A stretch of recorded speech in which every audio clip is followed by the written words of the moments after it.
صلوا على النبي الكريم صلى الله عليه وسلم. òní ọjọ́ kẹfà oṣù Ramadan ọdún 1442 ó sì déédéé ọjọ́ kejìdínlógún oṣù kẹrin ọdún 2021.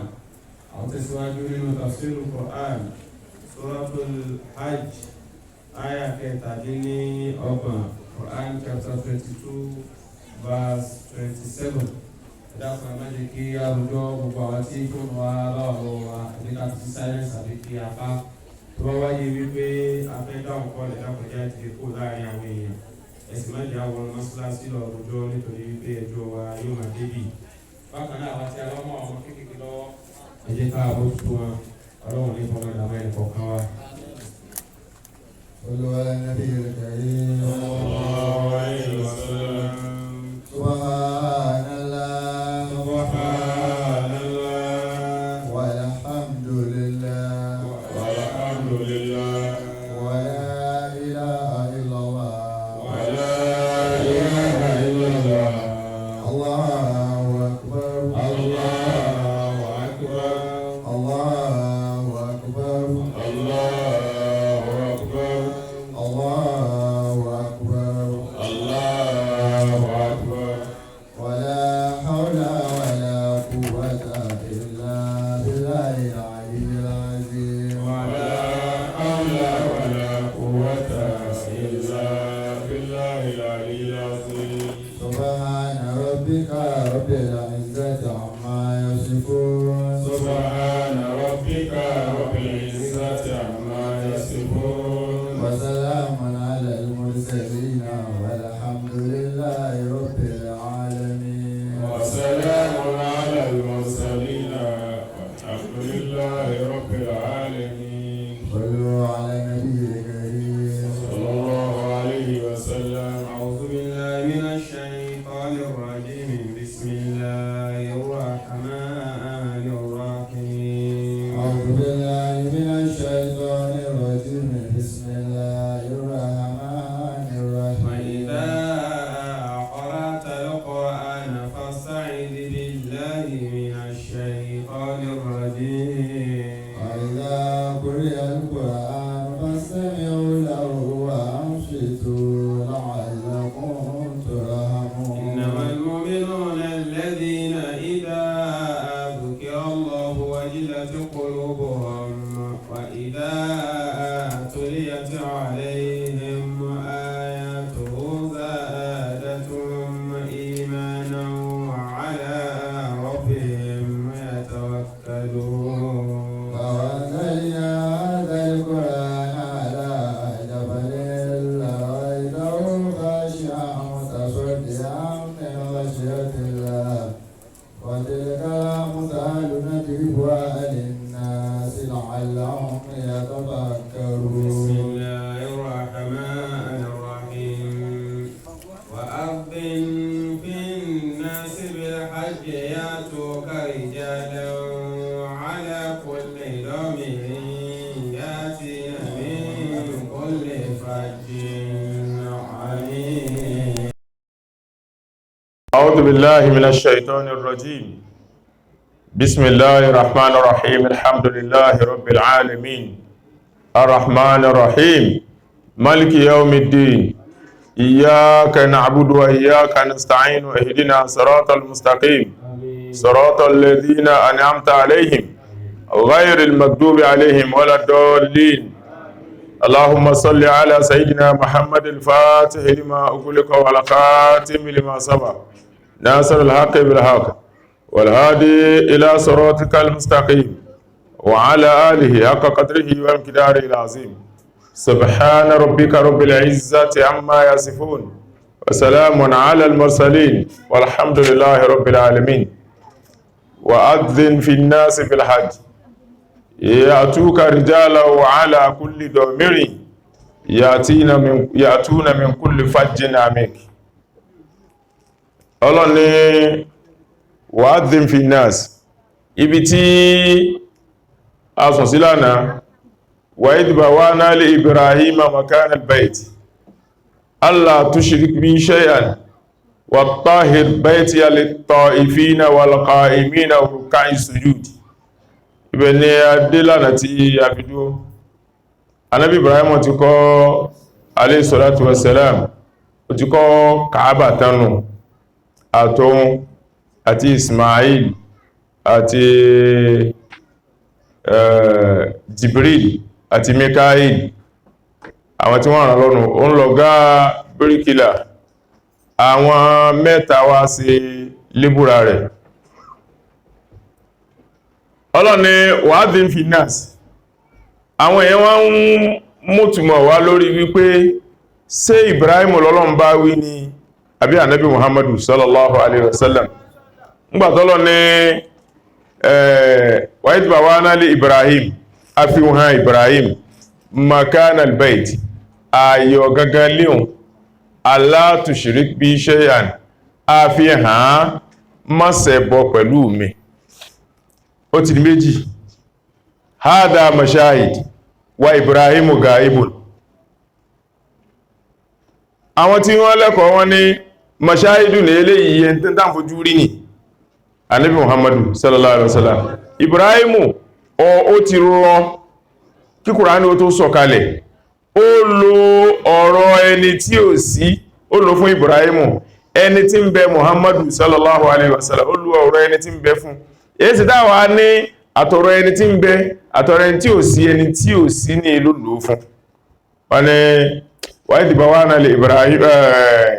وأذن في الناس وإذ بوأنا لإبراهيم مكان البيت. Nígbà tí a fi ààyè ọ̀gágá lé hàn Ibrahim, Allah tushrik bi shay'an, pé n tó fàátà fi ìwọ Muhammad ma gbọ́ta yìí sallallahu alaihi wasallam, n tó fàátà fi ààyè ọ̀gágá lé hàn ní wípé Allah tushrik bi shay'an, kí tàwhídì rẹ̀ ó lè bá pé gbogbo ẹni tó bá ti mú nǹkan mímọ́ Ọlọ́run, tàwhídì rẹ̀ ò pé. Gbogbo ẹni tí máa ti sí àrí mi, tàwhídì rẹ̀ ò pé. Gbogbo ẹni tí ó ń bá ń wá kẹ́nìkan ó ṣe nǹkan, kó wọ́n ṣe nǹkan fún ẹ láti fi bá púpọ̀ lọ́wọ́ rẹ̀, tàwhídì rẹ̀ ò pé. Allah tushrik bi shay'an, nítorí kí wọ Muhammadu sallallahu alaihi wasallam kọ́ bá mú nǹkan mọ́mí.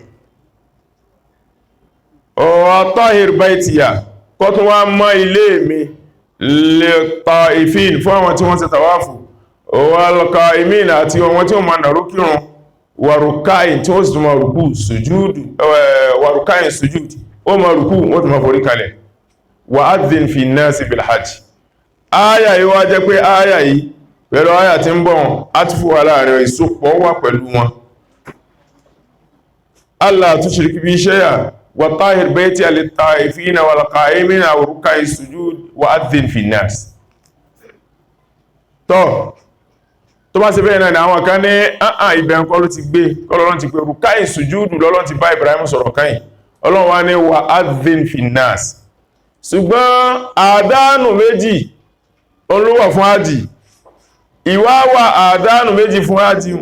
gbogbo nǹkan lé ayé pátá àṣẹ méjì lóní. Ìrun pé a jẹ́ mùsùlùmí àṣẹ méjì lóní, kádàrá àṣẹ méjì lóní, ìrun ájì àṣẹ méjì lóní. Nígbàtí àyà kan júwe ó ní وإذ أخذ ربك من بني إسرائيل من بني آدم من ظهورهم ذريتهم وأشهدهم على أنفسهم ألست بربكم قالوا بلى شهدنا على أنفسنا قالوا بلى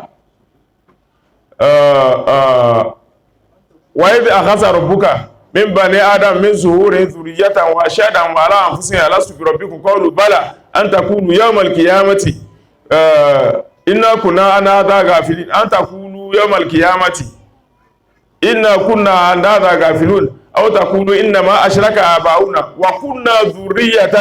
من بعده أفتهلكنا بما فعل المبتلون. ní àlìkìyàmà ńgbà t'Ọlọ́run dá Ànábì Adam alayhi salatu wassalam tí ó ti dá ẹni kankan. Ọlọ́run ní idh akhadha rabbuka min bani Israila min zuhurihim dhurriyyatahum, min bani Adam min zuhurihim dhurriyyatahum. Ńgbà t'Ọlọ́run fẹ́ gbé àdéhùn pẹ̀lú ọmọ Ànábì Adama, ó pè gbogbo wọn jọ, àdéhùn general nù.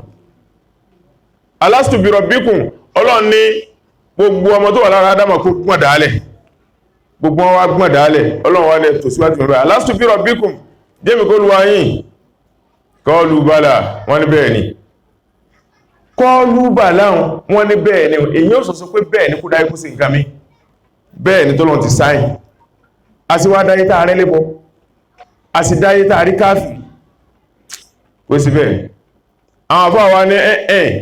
Al-Qur'ani ò sí jánirọ́ ohun tó ṣẹlẹ̀ láàrin wípé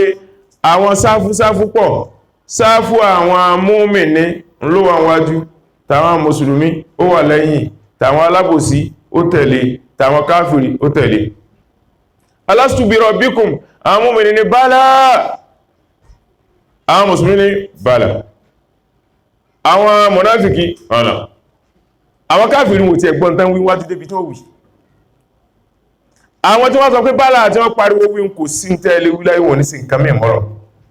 kò sí tẹ́lẹ̀ wíláyé Muhammadu nìkan sallallahu alaihi wasallam àwọn tá pariwo wí tá gbogbo ara wí àtàwì tẹ̀lé wọn mùsùlùmí ni wọ́n ṣùgbọ́n lójú méjì ìsìláàmù wọn bẹ̀bá pẹ̀ káfìrí wọn yàrí ṣùgbọ́n mùsùlùmí ni tí ó ma ẹ̀mí tí wọ́n nafsul amara àwọn tí wọ́n jálàbò sí níwà lẹ́yìn wọn àwọn kan ní wàhálà àwọn káfìrí pé kí tí ẹni ń wí ná àgbọ̀ntán wí àwọn òdáhùn la fi dáyé tààrí mùsùlùmí tààrí káfìrí tààrí mùnáfìkì bala alastu bi rabbikum qalu bala anta qulu yawmal qiyamati inna kunna an hadha ghafilun kó mọ́ wá di alkiyama ká sọ pé ẹ̀sìn Muhammadu yìí sallallahu alaihi wasallam gbọ́rí ẹ̀mọ́ ń parẹ́ o aw taqulu innama ashraka aba'una àṣẹ ẹ̀yìn tàtàwà fà àpàdédé nù aw taqulu innama ashraka aba'una àsáwọn kan bẹ̀rẹ̀ náà tí wọ́n tò sí sáàbù bàláhùn àwọn kan bẹ̀ tí ó yẹlẹ̀bọ̀ àti ò dáhùn kẹ́mà sọ bá alkiyama tó bá di ayé wípé àwọn bàbá wa ìta gbáyé ṣe ẹgbà tí a wà láyé àwọn bàbá wa ẹlẹ́bọ̀dá wọ́kùnná dhurri innama ashraka aba'una min qabli wọ́kùnná dhurriyatan min ba'dihim lẹ́yìn bàbá wa làwọn wà in táwà bá ń lẹ́là ń ṣe afatuhlikuna bima fa'ala al-mubtilun sọ wà fi yàpá wá rẹ̀ náà gbà wọn pẹ̀lú yà nítorí tí àwọn òbílẹ̀ jẹ́ ṣe ṣàhádà kanù tó bá ṣe pé lóòótọ́ ṣàhádà láṣe gbàtà ń bẹ lọ́hùn kí lè yẹn fẹ́ gba ìsìlámù ta ní wọ́n sọ pé ashhadu an la ilaha illallah ṣàhádà ilẹ̀ kejì nígbàtí ànábì Ibrahim parílé alayhi salatu wassalam وإذ يرفع إبراهيم القواعد من البيت وإسماعيل ربنا تقبل منا إنك أنت السميع العليم ربنا وجعلنا مسلمين لك ومن ذريتنا أمة مسلمة لك وأرنا مناسكنا وتب علينا إنك أنت التواب الرحيم ربنا وبعث فيهم رسولا منهم يتلو عليهم آياتك ويعلمهم الكتاب والحكمة ويزكيهم إنك أنت العزيز الحكيم إنك أنت العزيز الحكيم ومن يرغب عن ملة إبراهيم إلا من سفه نفسه وإنه ومن يرغب عن ملة إبراهيم إلا من سفه نفسه وقد اصطفيناه في الدنيا وإنه في الآخرة من الصالحين إذ قال له ربه أسلم قال أسلمت لرب العالمين ووصى بها إبراهيم بنيه ويعقوب ما تعبدون من بعدي ووصى بها إبراهيم بني ويعقوب إن الله اصطفى لكم دينا فلا تموتن إلا وأنتم مسلمون أم كنتم شهداء إذ أدار يعقوب الموت إذ قال لبنيه ما تعبدون من بعدي قالوا نعبد إلهك وإله آبائك إبراهيم وإسماعيل وإسحاق إله واحدا ونحن له مسلمون Ọlọ́run ní ńgbàtí Ibrahim parí Kaaba ó gbọ́ sókè báyìí òun àti Ismail ọmọ rẹ̀ Rabbana taqabbal minna Ọlọ́run gbà lọ́wọ́ wa innaka anta sami'ul alim wọlọmọtọ́ mọ̀rọ̀gbọ́tọ̀ sí máa tọ́ nímọ̀ pàtà ń sọ Rabbana waj'alna muslimayni laka Ọlọ́run èmi àti ọmọ mi ṣe wá ní olùjúrálẹ̀ fún ọ méjì wa min dhurriyyatina ummatan muslimatan lak nínú àwọn àrọ́mọdọ́mọ náà ṣe wọ́n ní àrọ́mọdọ́mọ tí ó jẹ́ olùjúrálẹ̀ fún Ọlọ́run wa min dhurriyyatina ummatan muslimatan laka wa tub alayna innaka antat tawwabur rahim wàárí náà manásíkà náà fi déédé bá ti máa sìn ọ́ fi hàn wá jẹ́ á mọ̀ nípa àlànà ẹ̀sìn wa wa tub alayna foríjì wa innaka anta tawwabur rahim wọ́n lọ ọmọ akẹ́ni tó ti máa foríjì ni rabbana wa ba'ath fihim rasulan minhum ọlọ́run gbé òjíṣẹ́ gbangba kàjìdé nínú àwọn àrọ́mọdọ́mọ mi Ibrahim ní wíwá yatlu alayhimul kitaba tí ó máa kàtírà fún wa rabbana wa ba'ath fihim rasulan minhum yatlu alayhimul kitaba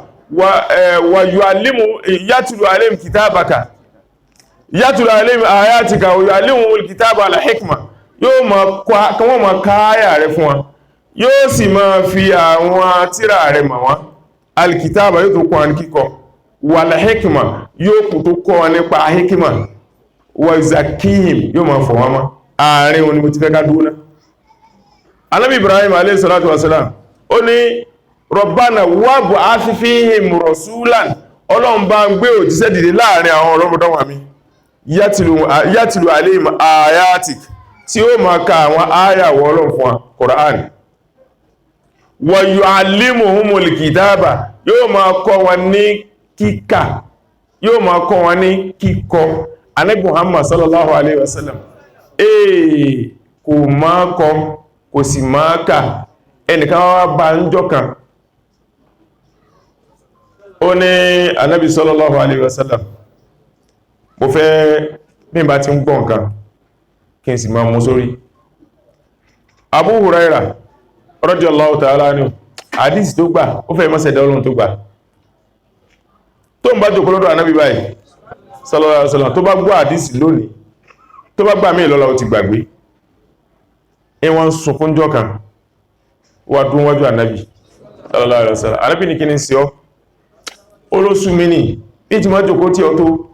kẹ́nìkan wọ́n wá máa sọ̀rọ̀ rẹ̀ kẹ́mì ọmọ lè dá sí Ànábì ní kí ló fà ó nígbàgbé mi pọ̀ púpọ̀ Ànábì ló dá náà kálukú tẹ́ aṣọ rẹ̀ kalẹ̀ ẹn tí aṣọ kéèkéé tí aṣọ mú tí kálukú wá ní ó lò lásọ ó ń ya aṣọ ọrùn ó ń ya kò ní nǹkan kan láyé rẹ̀ ó wá tẹ́ síwájú ọlọ́nibí wá sàdúà Ànábì ní ńgbà mú parí àdúrà ìkálukú kó fi aṣọ rẹ̀ kan igbáyà rẹ̀ ó lòun wá mú aṣọ òun wá fi kan igbáyà òun ó ní láti jọ náà tó ń bá gbọ́ nǹkan òun gbàgbé tó ń bá rí nǹkan òun gbàgbé tó ń bá ka nǹkan òun gbàgbé tó ń bá kọ nǹkan òun gbàgbé débi pé tí Abu Huraira bá yẹba Ànábì wa mọ́ sọ wípé Abu Huraira wí á olè ilmi Abu Huraira ti ń bọ̀ bà sí ìmọ̀lẹ̀ ríun bà sí ìmọ̀ ní bọ̀ ó ti di ẹni mímọ̀ tààrà ẹnìkan wá lọ bá Ànábì sallallahu alaihi wasallam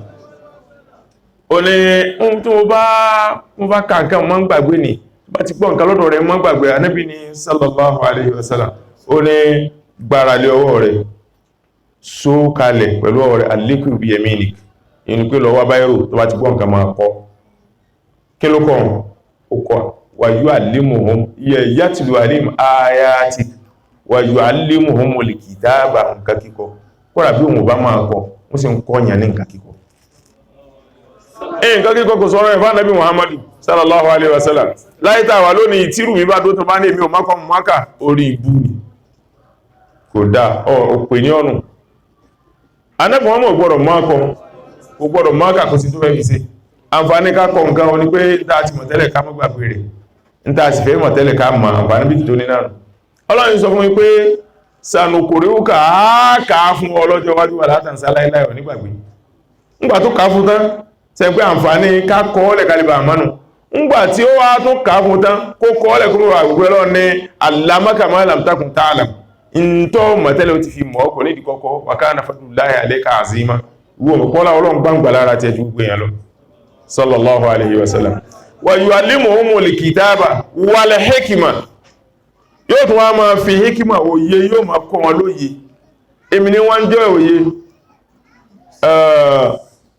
ọlọ́ni yu'til hikmata man yasha wa man yu'tal hikma faqad utiya khayran kathira ẹni tó bá wọ́n lọ́ni máa fún lóye o ṣùgbọ́n tó lọ́n bá lè jàjà fún lóye báyìí utiya khayran kathira orí tó pọ̀ ní àwọn àfáà wá wò pé kí ni hikima ara fi mẹ́rin ha'u káfù mẹ́mù táù háù hìrásà kafu kasabu, mimu mirathu, ta'u tijara. Wa yu'allimuhumul kitaba wal hikma, yóò máa kọ́ wọn bí wọ́n ti ń kọ nǹkan kalẹ̀, yóò sì máa kọ́ wọn ní hikima bí wọ́n ti ń lo ayé. Ọ̀nà mẹ́rin lè máa gbà lówó láyé tí wọ́n ti gbà lówó, òun náà ní hikima. Hẹ́wò ìyẹn lè ṣe hirasa, kó jogún owó, àmì kó dáko, hirasa ìyẹn lè dáko. Kẹsàb ìyẹn lè ṣiṣẹ́ ọwọ́, mẹ́rásù èyàn lè jogún, kọ́nà bó lè yẹn bá jà tó fi dolówó, ó jogún ti páránù. Mẹ́rásù, tìjára, owó, àwọn nǹkan mẹ́rin ó yára sọ̀yẹ̀ dolówó. Wa yu'allimuhumul kitaba wal hikmata wa yuzakkihim, yóò tún wá máa yọ zàká lára wọn. Mọ́sàkáwá sẹ́rí pé ibi tí Ànábì tí ń bọ̀ wá sallallahu alaihi wasallam lórí arkanul Islam ni ìrun.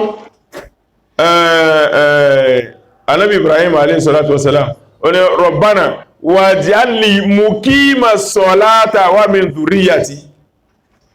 sẹ́mílẹ̀ tí ó ma kírun, waj'alni muqima salata jẹ́ ma kírun, sáà pé kírun ìrun ní òpó Ìsìlámù. Ànábì Ibrahim ti mú jáde alayhi salatu wasalam. Zaka wa yuzakkihim, Ànábì tó mú jáde láàrin wọn jí ó já Ànábì tí ó ma fọ̀ wọ́n mọ́, tí ó ma gba zaka lọ́wọ́ wọn, tí ó ma pín fún àtàlíkà. Wa yuzakkihim innaka antal azizul hakim. Wa man yarghabu an millati Ibrahim, ẹni tó bá lóun sẹ́sì kan tó lóun gbàgbọ́ pé Ànábì Ibrahim alayhi salatu wasalam father of faith ni, tí ó wá ń ṣe ẹ̀sìn náà tẹ́sìn náà ojú ẹ̀sìn Ànábì Ibrahim. Wa man yarghabu an millati Ibrahim illa man safiha nafsa, in tó ń wù mú kọ síra rẹ̀. Wa laqad istafaynahu fid dunya, Ànábì Ibrahim Ọlọ́run ni a sàálẹ́sà dáadáa láyé. Wa innahu fil akhirati lamina salihin, ń bẹnu yẹn dáadáa tó bá dálì kìyàmá pẹ̀lú.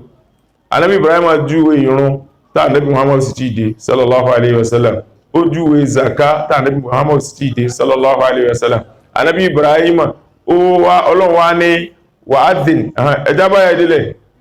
Ọlọ́run ní idh qala lahu rabbuhu aslim qala aslamtu li rabbil alamin. Ọlọ́run ní Ibrahim ó fẹ́ fẹ́ sí kan lọ́wọ́ ni sọ́ọ́sẹ̀ ìsìlámù, aslamtu li rabbil alamin, gbogbo ìsìlámù tó Ọlọ́run ọba àjọkẹ́ ayé. Aslim, jura rẹ̀ lẹ̀ fọ́lọ́run, ìtumọ̀ méjì lóní, jura rẹ̀ fọ́lọ́run ṣe ìsìlámù. Hadisi kan Ànábì Muhammad sallallahu alaihi wasallam ó ní afa unabbiukum bi shay'in idha fa'altumuhu tahaba qalu bala ya Rasulallah. Ó ní jẹ́ kí n sọ kí nígbà fún yín tẹ́ bá lè máa ṣe nǹkan náà, tẹ́ bá ń ṣe dáadáa tahaba ẹ̀ nífẹ̀ẹ́ ara yín. Àjọmọ́ ní bẹ́ẹ̀ ni ìwò tí sí Ọlọ́run aláìkẹ́ afẹ́ká nífẹ̀ẹ́ ara wa. Afshu salama bainakum, ẹ máa fọ́n sálámà káàkiri ayé, salamu alaikum, salamu alaikum, salamu alaikum. Sí alùsúnà àti yáṣíyá sí wọn sálámà síra wọn, sí àwọn wá rẹ̀. Ó fi mọ̀ pé sálámà kọ́lá náà bí wíwùn tó kó tó wí pé afshu salama bainakum, ẹ máa ránṣẹ́ àlàáfíà síra yẹn, fún àlàáfíà káàkiri ọ̀dọ̀ ara yín. Ìtumọ̀ méjì lónìí, ẹ máa sálámà, ẹ̀sì sálámà ó dénú, ọlẹ́ àsàlámù alaikum, ọlọ́pàá ó sì mú ìyàwó rọjú bí ó gbọ́ sí. Ọ̀sìn ní àsàlámù alaikum kí Ọlọ́run àlàáfíà Ọlọ́run kọmọ bá, so àlàáfíà ń sọ ránṣẹ́ ẹ̀ sí. Afshu salama bainakum. Lẹ́yìn náà, idh qala lahu rabbuhu aslim, Ọlọ́run sọ fún pé gba ìsìlámù, jùrálẹ̀ fún mi. Ọlọ́run qala aslamtu li rabbil alamin, tipẹ́tipẹ́ mo jùrálẹ̀ fún Mùsùlùmí ni mí. Wa wasa biha Ibrahim banihi wa Yaqub, inna Allaha astafa lakum dina fala tamutunna illa wa antum muslimun. Ànábì Ibrahim ó sàsọ́ọ́lẹ̀ fáwọn ọmọ rẹ̀ alayhi salatu wassalam. Ànábì Yaqubu ó náà sàsọ́ọ́lẹ̀ fáwọn ọmọ rẹ̀ Israẹli níwá. Inna Allaha astafa lakum dina, Ọlọ́run ti sẹ̀sẹ̀ ẹ̀sìn kẹ fún yíò, kí lẹ́sìn ọ̀hún fala tamutunna ẹ̀gbọ̀rọ̀ kú illa wa antum muslimun. Bí mi ti ń jẹ́ mùsùlùmí, ẹ̀yin náà ẹ̀gbọ̀rọ̀ mọ́ máa jẹ́ mùsùlùmí. Tí ń túmọ̀ sí pé tó bá ṣe pé kìí ṣẹ̀sìn gidi ní ìsìlámù ni, Ibrahimian làbá máa pè ẹ̀sìn ìsìlámù láyé rẹ̀. Nígbà tó ń lọ tán, àbá máa pè ìsìlámù ní Mosisian nígbàtí Mósè dé. Nígbàtí Mósà lọ tán, àbá máa pè ìsìlámù ní Christian torí Kristi ló kọ Mósà, àbí Isa, Isian, àbí nígbàtí Muhammad dé àbáwọn pé Islamu ní Muhammadian àmọ́ ń gbọ́sẹ̀ pẹ́ sí Ọlọ́run ní asàlámù alìsìlámù wàsàlámù ó kọ Ọlọ́run ló gbọ́dọ̀ jẹ́ gbogbo ẹ̀sìn tí bá ti ń jó kọ ẹni tó pírìtì rẹ̀ kìí ṣẹ̀sìn dáadáa ẹ̀yẹ̀wò nǹkan méjì wọnú rẹ̀ àmùkúntù ṣúwádá ìdí àdọ́rà Yakubu al-Mautu ìdíkọ́ albani mata àkùnrùnà min ba'di qalu na'budu ilahaka wa ilaha abaika Ibrahima wa Ismaila wa Ishaqa ilahan wahidan wa nahnu lahu muslimun Ọlọ́run ní sẹ́ mbẹ̀mbẹ̀ ni ìdí àdọ́rà Yakubu al-Mautu ńgbàtí kú wá bá ànábì Yakubu ìdíkọ́ albani yìí ńgbàtí ó pẹ àwọn ọmọ rẹ̀ jọ pé Israeli ànábì Israeli ìdí Yakubu albani yìí ńgbàtí sọ fún àwọn ọmọ rẹ̀ pé mata àkùnrùnà min ba'di tí mo bá kú tẹ́kílẹ̀sì lẹ́mọ̀ sí kọlu náàbùdù ìlàhàkà a ma sin Ọlọ́run rẹ̀ wá ìlàhàbáìk àti Ọlọ́run àwọn bàbá ńlá rẹ̀ àwọn ọmọ Yakubu sọ wípé a ma sin Ọlọ́run tí wọ́n sìn ìsìlámù tí wọ́n sìn ìlàmà sí wá ìlàhàbáìk àti Ọlọ́run àwọn bàbá ńlá rẹ̀ Ibrahim tọ́kànnú wọn jẹ́ Ibrahim wa Ismail tẹ́kẹ̀jì jẹ́ Ismail wa Ishaqa tẹ́kẹ̀ta jẹ́ Ishaqa ilahan wahida náà ní Ọlọ́run ẹyọ kan tí ìṣe mẹ́ta lọ́kan ẹ dákun bó láti wá gbà pé father of faith ní Ibrahim gbàtà bá sí Ìsìlámù wa nahnu lahu muslimun tilka ummatun qad halat laha ma kasabat wa lakum ma kasabtum wa la tusaluna amma kanu ya'malun ó ti tán báyìí àwọn ìjọ tí wọ́n ti lọ́nu bí wọ́n ti sin lọ́n lẹ́gbọ́ yìí in tí wọ́n wá ṣe lẹ́sìn in tí wọ́n ṣe lẹ́sẹ̀ tí wọ́n ní tí yìí náà tẹ́ bá ṣe lẹ́sìn tí yìí ní tẹ́ bá ṣe lẹ́sẹ̀ tí yìí ní wala tusaluna amma kanu ya'malun in tí wọ́n bá ṣe à ní fi bí yín gbà tó sì pé tẹ́yìn bá ṣe à ní fi bí wọ́n kí wọ́n kàn máa dánú pé àwàlá ni Abraham èyí ò kọ́ lẹ́sìn ẹsẹ̀sìn bí Abraham ti ṣẹ̀sìn ma kana Ibrahim yahudiyya wala nasraniyya walakin hanifa muslima Ànábì Ibrahim kìí ṣe Yahudiyan kìí ṣe Yahudi ni Júù kọ́ wala Nasraniyan bẹ́ẹ̀ kìí ṣe Nasara Christian kọ́ walakin hanifa musliman ẹn tó jùrá rẹ̀ fọ́lọ̀ gbáà ní tó jẹ́ Mùsùlùmí ama kana minal mushrikin Ànábì Ibrahim kọ́ra kò ìṣẹ́lẹ̀ bọ̀ kò sọ yárí wa adhin fi nnasi bil hajj Ànábì Ibrahim wá dìde ìpèpè àkọ́kọ́ ìpèpè ti Ìsìlámù lẹ́gbọ́n ńgbàtí a wà ní bàrádì ànábì Adam gbogbo aṣọ fọ́lọ́n pé bálá àásìn ọ́ tẹ́yẹ̀ bá wá dáyé tí ń ṣe nǹkan mí tó bá fẹ́ wọ ìsìlámù ṣe bí ó yẹ kó kàn wọ́ ni pé mo ti wà ń bẹ̀ tẹ́lẹ̀ rárá o ọ wọ ẹnìkan tí ó fún ọ ṣàhádà sọ pé ashhadu an la ilaha illallah wa ashhadu anna muhammadar rasulullah wa ashhadu anna isa abdullahi wa rasuluhu bá àti mọ̀ wọ ìsìlámù eléyìí náà ọlọ́wọ́ ni wa'adhin fi nnasi bil hajj lọ́ọ́ pa ẹwọ fáwọn èèyàn polongo fáwọn ìbẹ̀lẹ̀ hajji pé kí wọ́n wá sí hajji anábi Ibrahim alayhi salatu wasalam wá ní ya Rabbi wà má balaga sauti gbọ́rọ̀ rùkú mẹ́lẹ́dé ọlọ́ni ya Ibrahim adhin wa alayya al-iblagh lọ pèpè wọ́n sáà sí mú ní kọ́ sí ọ̀dọ̀ tèmi ní kó dọ́dọ̀ ẹni tó fẹ́ kó dé ẹ̀dọ̀ tí mo fẹ́ kó dé dáadáa mi tó bá pèpè ní láti Mákà ó rí pé ń bọ̀ ọmọdéra ara ó ṣe ájì ń bọ̀ ọmọdúgbùmọ̀sọ ara Ògbómọ̀ṣọ́ ó ṣe ájì yóò dé Ìbàdàn yóò dé Kútọ̀nù yóò dé Kùsàngbà wọ́n ṣe ájì mẹ́ adhin alayya al-iblagh lọ pẹ̀pẹ̀ èmi níbọ̀ ọmọdé bí tó ẹ kó dé Ànábì Ibrahim ìpèpè yìí azíntẹ́rí gbogbo nǹkan láyé ní ma nípìlẹ̀ ìtumọ̀ azín làdáni táwọn pè làdáni dàkọ́ wá pèrún làdáni kìí ṣèdè Yorùbá Haúsá rẹ̀ pé ní làdán kìí ṣèdè Haúsá èdè Lárúbáwá ni àzánù ó ní ìpèpè tàbá wá fẹ́ wo ẹni tí ń pèpè rá ní ẹni àzánù ẹni ìpèpè èdè Yorùbá àti Lárúbáwá rádàpọ̀ ẹni àzánù ẹni tí ma pèpè gbà tó yá wọ́n yọ ẹni nkún bẹ̀ ó di làzáni ló di làdáni dáńgbé èdè Lárúbáwá ni àpèjúwe ṣé rí tàbá ní àyàn ní ń bọ̀ àyàn kìí sókò èèyàn ìlú gangan ní jẹ́ àyàn tí ìbá wọn máa ń lùlù wọn ni aláyàn ní bọ̀ yìí pé nílù ní bọ̀ nígbà tó pẹ́ wọ́n yọ ẹnẹ́kù mẹ́ ó di àyàn òun náà ni ó bí ká máa pẹ́ tí ń pèrún ní làdáni ẹni làdáni ìpèpè ti hajj ó ní ọlọ́ni adin fi nasi bil hajj pèpè káwọn ìwá sí hajj ń gbọ́ ọlọ́n ti ní ó bá mú débi tó ẹkó dé anábì Ibrahim alayhi salatu wasalam ya ayyuhan nasu inna rabbakum amarakum bi hajji hadal bayti liyuthibakum bil janna wa yujirakum min adhabin nar ẹ̀yin èyàn o ọlọ́run ti pè yín o ti pa yín láṣẹ ó ní ká máa ṣe hajj ní ilé yìí Káàbà yìí ká máa ṣe hajj ń bẹ̀ tẹ́ bá wá ṣe bẹ́ẹ̀ ó fàdí náà san yín lẹ́san ó sì sọ yín nípa àyà náà fa ajaba kullu man fi aslabi rijali wa arhamin nisa gbogbo ẹ̀dá ọlọ́run ti ń bẹ ń bàrá àdí ọkùnrin tí ń bẹnú àpò bímọ obìnrin ẹni pé gbogbo obìnrin tó látọ̀ tó lè dọmọlá gbogbo ọkùnrin tó látọ̀ tó lè di ọmọlá gbogbo ara wọn ní gbogbo ẹ̀dá ti dáhùn labbaika lahumma labbaik ìdáhùn tí wọ́n dáhùn tí wọ́n náà adá ọlọ́run wá o adá ọlọ́run man ajaba marratan hajja marratan wa man ajaba miraran hajja miraran alhajju alinsa annasu yahujju ala qadri lijaba en tó dán lẹ́ẹ̀kan ngbàtà Ànábì Ibrahim ó pèpè ogun Jabal Abi Qubais ogun lọ èyàn o Ọlọ́run kẹ́ wá ṣe hajj o nílé ohun yìí tẹ́ bá lè ṣe aljanna lẹ́wọ̀ ó sì sọ nípa àyà náà àwọn tí wọ́n wà ní ayé tí wọ́n ti dèyàn tán wà látọ̀ lára àyà wọn Ọlọ́run adá Ọlọ́run Olúwa wa adá Ọlọ́run gbogbo ẹni tó wá dàn lẹ́ẹ̀kan ẹ̀kan ló ṣe hajj láyé rẹ̀ gbogbo ẹni ó dàn lẹ́ẹ̀mejì ẹ̀mejì ni ó ṣe hajj láyé rẹ̀ ìdáhùn dédé iye ìgbà tí yẹn dáhùn gbà tó wà látọ̀ tí ò tí dèyàn dédé ìgbà tí ó ṣe hajj nù kódà bí ò lówó lọ bẹ́yìn bá wá dáhùn wọ́n bá ti rán aláàjì ní ó mọ̀ yẹ̀ wọ́n bá ti ń sanwó rẹ̀ ní ó mọ̀ yẹ̀ gbogbo tí ò ní jẹ́ orí bí lọ ní ó mọ̀ ṣẹlẹ̀ ọlọ́mọsá ìkẹwọ̀dá kan ibi ni ma páàkì ọkọ̀ rẹ̀ sí kò tí ìrọ̀kọ̀ ń gbà náà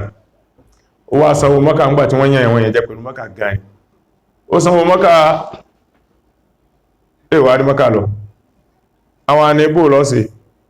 sọ́gbò owó rẹ̀ ni àbọ̀ fi kalẹ̀ kò fi lọ́dún níbọ̀ tó bá lọ́dún níbọ̀ ẹ̀ẹ́tẹ̀ ráyì lọ́lọ́dún ìlà àkọ́kú ọ̀rẹ́ rẹ̀ lè mi fòwó lẹ̀ ọ̀nà ọ̀rẹ́ mi ń gbówó mi ó kẹ́yìn jẹ́ lásán ni owó ìtún bá fi yí bísínẹ̀sì nígbà tí ó bá fi di ọdún tí ń bọ̀ kódà bóyá tún lè rán ìyànnú rẹ̀ bí ipò ní ó sọ di púpọ̀ ló bá gbówó rẹ̀ ń gbó délé náà wọ́n bá dá sí wọ́n bá dádì ẹ dákun ẹ rọkọ̀ bí àwọn rẹ̀ ti dá sí inú òfó ṣe bísínẹ̀sì wá tó fowó rọkọ̀ tó fi kúkú lọ Mọ́kà ọ̀kanà ẹlẹ́ẹ̀kejì bọ́dá àlíkaná èèyàn mi tó wà lọ́fà wọ́n fẹ́ rán ẹnìkan ní káńsù wọn fẹ́ rán àwọn èèyàn ní Mọ́kà ẹni tó wá ní aláwọn ó fún àwọn èèyàn ní city Mọ́kà ẹni tí ò bá wá lọ wọ́n fi bí 300 bí 400,000 ó fún ní bí kọ́tà owó hajj ẹnìkan wá ní tí ń kọ́lé lọ alájọ́ àdìbìdé sí ní kọ́lọ̀ ó ṣe ní tó bá rọrùn tí ń bọ̀ sí fún sí wá sí tó wà ń káńsù sí mọ́ tó pẹ́ lọ́dún tí ń bọ̀ ìrọ̀ ọ̀rọ̀ àdìbá lè mi ò gbọ́ owó Mọ́kà lè mi ó gbà ó Mọ́kà tó yẹ ká fáwọn ìnáwó àgbà náà ilé lọ ló bá lọ Mọ́kà tí ẹ ló bá dé tó fi dò ní ọkùnrin wọn lọ bóyá ló lè lọ mọ́ torí kò sálàáfíà dáadáa mọ́ ńgbà tí ò dá Ibrahim lóúnjọ́ náà kò sí bù kò dáhùn bẹ́ẹ̀ bá gbé sínú bàálù báyìí tẹ́ bá ní ìwé bàálù yá sinimá ń so bí bá ti ń bá ń Saudi wọ́n tó dá padà sí Nàìjíríà ní dọ̀n ìpèpè àkọ́kọ́ nù ìpèpè ẹlẹ́ẹ̀kejì Ànábì Muhammadu sallallahu alayhi wa sallam ó ní ó jókòónjọ́ kan ńgbàtí hajj ó di ọ̀ranyàn hajj kò dọ̀ranyàn gbàtà Ànábì dé Makkah sallallahu alayhi wa sallam tẹ́ bá ti rí àyà kan tó dé Madina tẹ́ bá ti rí àyà kan tó sọ̀rọ̀ nípa hajj àyà Madina ni àyà tó sọ̀rọ̀ nípa ẹmà kìtìmọ̀ àyà Madina ni àyà tó sọ̀rọ̀ nípa ogun àyà Madina ni ó pọ̀ báwọn nígbà tí Ànábì dé Madina tọ́lọ́n fẹ́ sọ hajj dọ̀ranyàn Ọlọ́run ní inna Allaha qad farada alaykumul hajja fahajju ya ayyuhan nasu inna Allaha qad farada alaykumul hajja fahajju ẹ̀yin èèyàn Ọlọ́run ti ṣe hajj lọ́ràn yẹn fún yóò fàájú gbọ́dọ̀ mọ́ ṣe hajj. Ṣé Ibrahim lọ́lọ́run rán ni àbí Muhammadu lọ́lọ́run rán? Sallallahu alaihi wasallam. Ibrahim lọ́lọ́run rán ni àbí Muhammadu lọ́lọ́run rán? Sallallahu alaihi wasallam. Ṣé tí olórí ìlú pẹ́sidẹ́ntì tó bá pè àwọn mínísítà tó sì pè àwọn permanent secretaries tí wọ́n jọ ṣe mítìnì tí wọ́n sọ fún mínísítà pé ìlú yìí mo fẹ́ kó dáa, ilé ètò iléèwé yìí mo fẹ́ kó dáa, ọ̀gá ẹ má wọ̀rí a ṣètò. Mínísítà wá pè àwọn permanent secretary, ó wá sọ fún wọn wípé báyìí iléèwé owó iléèwé yóò di 1 naira láti 20 naira, ìwé tàn wọ́n máa rà ọ̀fẹ́ ni a ní fún gbówó lọ́wọ́ wọn mọ́, yúnífọ́ọ̀mù ọ̀fẹ́ ni. Òun ti kéde tí ẹ̀ nínú lénu tó bá sọ báhùn tí àwọn permanent secretary tí wọ́n mójútó gbogbo kíní kọ̀ọ̀kan tí wọ́n bá sáyẹ̀ rẹ̀ tó lọ́wọ́ sí yóò sí ó kà máa yọ ẹni dábà yọ tàbá tó fẹ̀lú mí sí ó tún kó jẹ wọ́n tún yọ wọ́n tún fẹ̀ tí wọ́n lọ́dún mẹ́rin wọn táwọn ìlú tútù bá nábì ti rí nù. Gbogbo ẹni tí ń bẹ láyé tí ń jíṣẹ́ fọ́lọ́run tó jẹ́ òjíṣẹ́ Ọlọ́run láti ìgbà tí Ádámù ti dáyé tó ìlúrí rẹ̀ wọ́n wá jíṣẹ́ tí ẹ̀ ní òun gan ló wá jíṣẹ́ Ọlọ́run sallallahu alaihi wasallam. Níṣẹ́ Ibrahim fi ní òun nìkan ní ẹrú Ọlọ́run tààrà, gbogbo ẹrú yòókù ẹrú tí ẹni sallallahu alaihi wasallam. Ṣé kìí ṣe bẹ́ẹ̀? Wọ́n kírun láyé Ibrahim, ẹnìkan sọ fún mi jọ́ kan, ó ní kílẹ̀ ń bá ká, wọ́n ti kọ́kọ́ takò mólìdì lọ gbáà. Nígbà tó ń wá gbà pé nígbà tí ó ṣe mọ́ ní èmi ò ní ìgbà tó fẹ́ bọ́ sọ nípa mólìdì mọ́ ò. Sọ gbọ́ pé ní Madina àti ní Maka wọ́n ṣe mólìdì ní sí. Ó ti tọ́dún mẹ́rin ní ìsìn àti ń ṣe. Ó ní wá ní kíní. Tó bá tẹ̀jẹ́ pé lóòótọ́ wọ́n ṣe mólìdì ní gbogbo bí tọ́ wíhùn. Àmọ́ kí ló fi yé yín pé ọjọ́ mólìdì ń lo Rabiul Awwal 12? Lóòótọ́ àmọ́ pọ́jọ́ mọ́dé nábì ànábì Muhammad sallallahu alaihi wasallam, àmọ́ 12 Rabiul Awwal ìtàn òsọ́ ó látakò mọ́ ní bẹ́ẹ̀ ni ó látakò. Èmi náà kábà ń kó látakò ọjọ́ tí wọ́n sọ fún àbà ànábì tí wọ́n kọ́ lè ó pọ̀. Àmọ́ wọ ọkùnrin yìí ọdún mélòó lànábì ló láyé náà? Ó ní 63 years ni mo ló dọ́ lójú bẹ́ẹ̀ ni ó dọ́ lójú bẹ́ẹ̀ ni nígbà tó ọmọjọ́ bí lọ sí mọ́ ọjọ́ tó lù láyé. Tó bá sí 63 years tó lólò sígbà tó kú, Rabiul Awwal 12 lọ fi sí ọkàn parọ́ ni sí kágbọ́. Òjíṣẹ́ ńlá gbà olókú sallallahu alaihi wasallam nígbà tó ṣe hijira tó di ọdún 9 ló fayé lẹ̀. Ó sì wà ní ọdún mélòó? Ó wà ní 54 years kan ló ṣe umura ló ṣe hijira ẹ̀sì mara wọn. Ẹ wá sígbà tó ṣe hijira ẹ̀sì lọ́gbà tó bí tán bí ẹ̀rí pé àtàn sàtakù páwọn ọmọjọ́ bí rẹ̀ Rabiul Awwal 12 náà fi sí wọn kàn fẹ́ pọ́ sí alẹ́ lóní. Mọ́ ní mọ́jọ́ tí wọ́n bí ẹ̀sì mọ́jọ́ ọmọ iye ọjọ́ tó lò láyé ọdún mélòó ló dì tó fi ṣe hijira ó sọ mo ní wọ́n ṣe mọ́ iye ọdún tó lò tó fi ṣe hijira ń gbà tọ́mọ̀ pàtàkì alábòsí ni ọ tún pẹ́ ló wá ní káàtì ẹ̀sọ́ pé mólìdì dá sáfàáyí ga ló kọ́ ṣe ni sí ṣe Ibrahim ló kọ́ ṣe ni ẹ̀sì mọ́ tẹ́ bá ṣe mólìdì ẹmọ tí tẹ́ ò bá katáníyà mólìdì ò tí dúó sí ṣe Ibrahim ló kọ́ ṣe mọ́ ní wọ́n ti ń ṣe mólìdì bàbá tó bí ṣe Ibrahim ga kò tí ì dáyé sallallahu alaihi wasallam tí wọ́n ti ń ṣe mólìdì àmọ́ wọ́n ń ṣe èdè nípa wọ́n ní kí n mọ́ mí ní mọ́ láyé Ibrahim wọ́n ń kírun Ànábì Mùsá náà wọ́n kírun láyé rẹ̀ kódà Ànábì Mùsá ń pé Ọlọ́run ní ọ̀hẹ́nà ìlà Mùsá wà àkíyì àǹtàbáwà liqawmikuma bí Misra buyuta wà jẹ́ àlú buyuta fún qiblatan wà kí mú salata. Ànábì Ìsá náà Jésù ó ní ní Abdullahi ataniya kitaba wa ja'alani nabiyyan wa ja'alani mubarakan aina ma kuntu wa awsani bis salati waz zakati bis salati waz zakati. Ó ní Ọlọ́run ní kó máa kírun Jésù nù, Ọlọ́run sì ní kó máa yọ zaka Jésù nù. Wọ́n ní gbogbo wọn kírun sọ gbà bẹ́ẹ̀ àwọn lóòótọ́ ni ayé ńlá ní Ibrahim kí ni àbálà sáré Maghrib ní Abishai ó yá pìtàn kí n gbọ́ Jésù kí ló kọ ọ̀run tó kí kò lè sọ ọmọ ní sọ́rí wọ́n ń kí ilẹ̀ wọn ń palẹ̀ mọ́ ní kí wọ́n bá ṣàjòjì púpọ̀ sára ayé Muhammadu gan lónìrùn kò sí ẹni tó lè rí Ọlọ́run súnmọ́ láyé àfẹ́ tó bá kírun. Wọ́n wà ti súnmọ́ Ọlọ́run kó wọn tó dé kìí wáyé bá ń láíláí ẹ ma pìsàsá wọ́n pìsàsá ló ń déhùn sọ́rí gbogbo mọ́lìdì dánsí tẹ́lẹ̀ dáhùn wíhùn wọ́n pìsàsá kí Ibrahim tó dé ní Ibrahim yes ó ti wá dé wá gbé mólídì gbígbé wọn ṣe mólídì ráyà àfìgbà tó dé ṣe sùúrù fọ́lọ́n ti wí inú bí ti máa rínú ńgbàtà náà bí dé sallallahu alaihi wasallam ó ní inna Allah farada alaykumul hajja fahujju Ọlọ́run ti ṣe ájì lọ́nà yẹn fún yín fahujju ẹ̀yà máa ṣe ájì wọ́n ní tó àti gbọ́ àti ṣe ájì Ànábì wá dúró báyìí sallallahu alaihi wasallam ẹnìkan wá bá pé ájì tó ní a ṣe yìí ṣé lọ́jọ́ ayé wa lọ́jọ́ gbogbo ọjọ́ tàbí láyé ẹ̀ẹ̀kan ní àbí gbogbo ọdún yóò máa ẹ̀sìwáyà tọ́dún bá ti kọdún Ànábì kọjú síbò mí ó tún gbójú lọ bá ọ̀gá àwọn ọgbọ́n tí mo wí ni ájì tó ní Ọlọ́run rẹ̀ ní ká máa ṣe yìí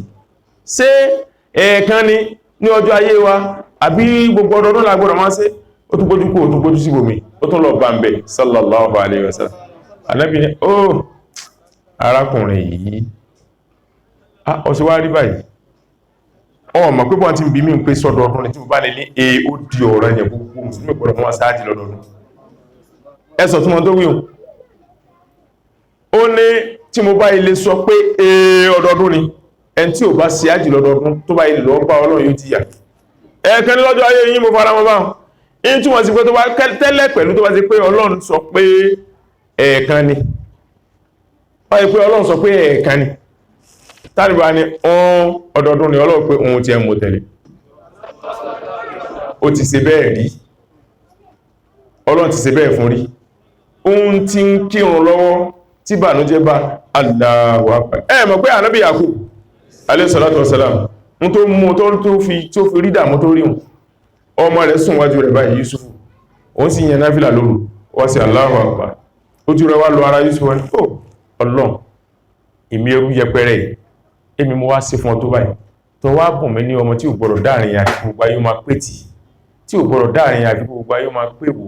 tí ò gbọdọ̀ dá sọ̀rọ̀ àti gbogbo ayé ó dẹ́tí sí tí ò gbọdọ̀ débì ká àfikún ọkùn ní nǹkan lórí ìrún ní tí ó rò kò fi sì gbéra gáwọn pé Ọlọ́run bíbú ibi mo wá sí fún ọ àmódúpẹ́ fún ọ Ọlọ́run ọ̀hún sì mí ọtún rántí pé kìníkà ń bẹ̀ wọ́n sì pọ̀ ọlẹ́kùn lọ́jọ́ yìí sí wo sọnù alẹ́kùn wọn máa wá ń kírun lọ Allahu Akbar tó sì báyìí bismillahir rahmanir rahim alhamdulillahi rabbil alamin arrahmanir rahim kọ́ sí mọ́síkú astaghfirullah ń kírun lọ Allahu Akbar ó tó ké Fatiha ń bá lọ kọ́ sí mọ́ jẹ́gàjẹ́gà wọn lórí ìrun Allahu Akbar ó ní Allahu Akbar tá ń ṣe yí dìhun bá rẹ̀ bí sálámà báyìí Ọlọ́run ní Allahu Akbar rẹ̀ ọ̀kan tí mo ní kí a máa sí kò fáyà tó tiẹ̀ igbó bí tiẹ̀ ní kí gbogbo èèyàn máa sí sallallahu alaihi wasallam ta lórí bí rẹ̀ wájú Ọlọ́run kànáà kọ́ lọ́wọ́ kó ṣe mistake Ọlọ́run wà pè àṣìṣe mara rẹ̀ sallallahu alaihi wasallam Ọlọ́run wà adin fi nasi bil hajj pèpè fáwọn èèyàn wọ́n wá mọ̀sí hajj ìyà àtúkà rijalan wọ́n wà máa bá wọn nífẹ̀ẹ́sẹ̀ rìn wa ala kulli domirin àti gbogbo ẹni tí ó gẹ̀ẹ́sìn apánú rijalan àwọn àbáwa ní èsì tọ́lọ̀ kọ́kọ́ dákọ wípé wọ́n wà bá ọ nífẹ̀ẹ́sẹ̀ rìn ẹmọ̀dí èsì tọ́lọ̀ ní wọ́n wà bá ọ nífẹ̀ẹ́sẹ̀ rìn wọ́n wá ní ṣé ìfẹsẹ̀ rìn lọ hajj ló dáa ni àbí ìgún nǹkan àwọn èèyàn ń bẹ láyé láti Nàìjíríà tí wọ́n rìn tán fẹsẹ̀ rìn lọ Mákà láti Ghana wọ́n fẹsẹ̀ rìn ǹjẹ́ àwọn ohun tá a bá fẹ́ ní ládá tó wọn sí káàrán ò fẹsẹ̀ rìn láti ní ládá ni àbí kágun bàálù àwọn àfáwà gbé ò Ṣáfi'í sọ tiẹ̀ Imam Málíkì sọ tiẹ̀ àwọn wọn ní ọ̀kan nínú wọn ní kí èèyàn ó gun nǹkan ó ní ládá mọ́nà ọ̀kan nínú wọn ní rárá o kí èèyàn ó fẹsẹ̀ rìn ló ní ládá nítorí pé fẹsẹ̀ rìn ní Ọlọ́run kọ́kọ́ dákọ̀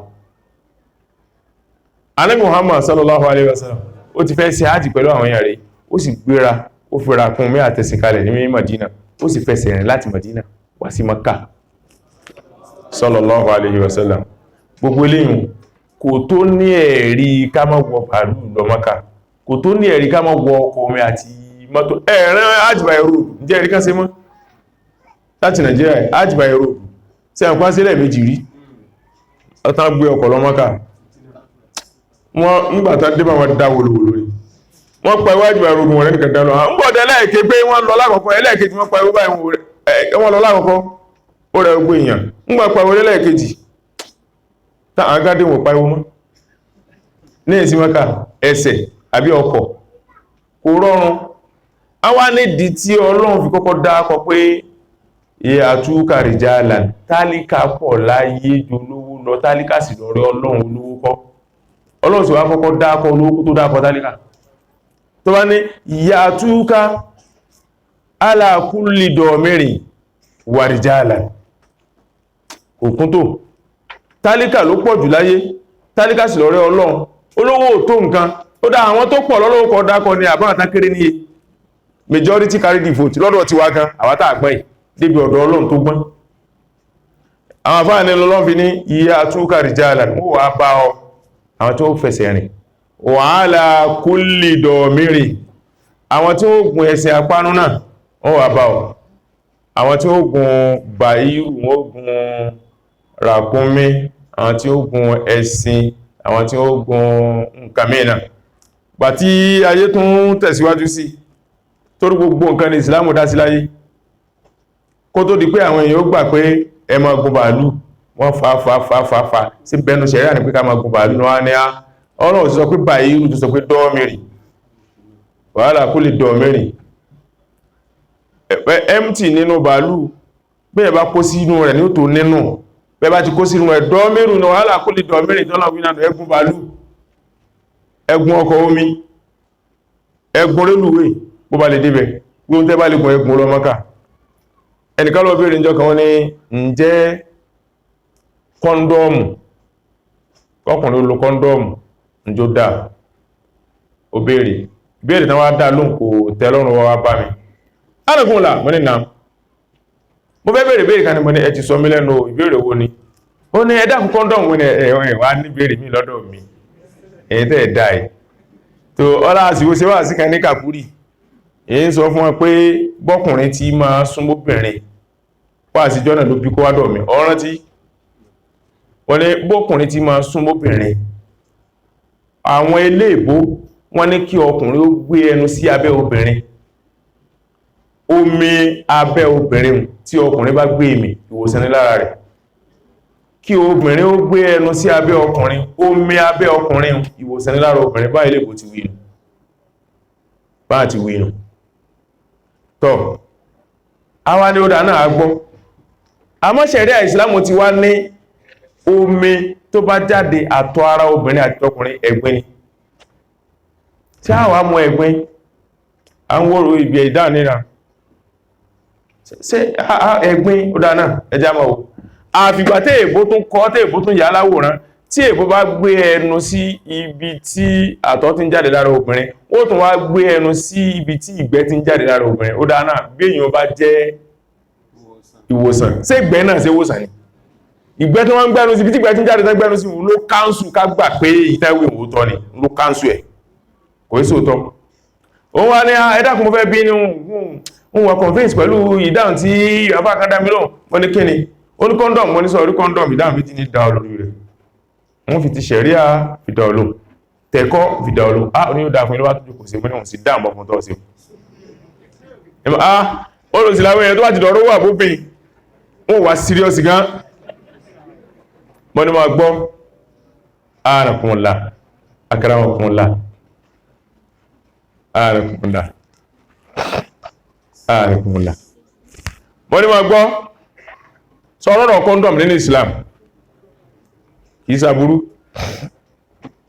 ṣùgbọ́n sọ orí nínú ọyẹ́ tó bá lo kọ́ndọ̀mù fóbìnrin ọjẹ́ yà gan. Tí ìbá ṣe nú ọyẹ́ tẹ́ bá tafàrùn àbí èsì tó bá lo kọ́ndọ̀mù fóbìnrin, tí ó bá ilé dìde lórí rẹ̀ tó bá tún ní ọ̀ọ́tún padà sórí rẹ̀ àfikọ́ yọ kọ́ndọ̀mù ń dànù, torí tó bá ti gbẹ tó bá kì wọ abẹ́ rẹ̀ yóò bò. Àbájọ tí ìyàwó fi sọ pé òun láìkẹ̀ ẹ̀mọ́ ní ń gbà tó ọgbọ̀tọ́ máa lò ní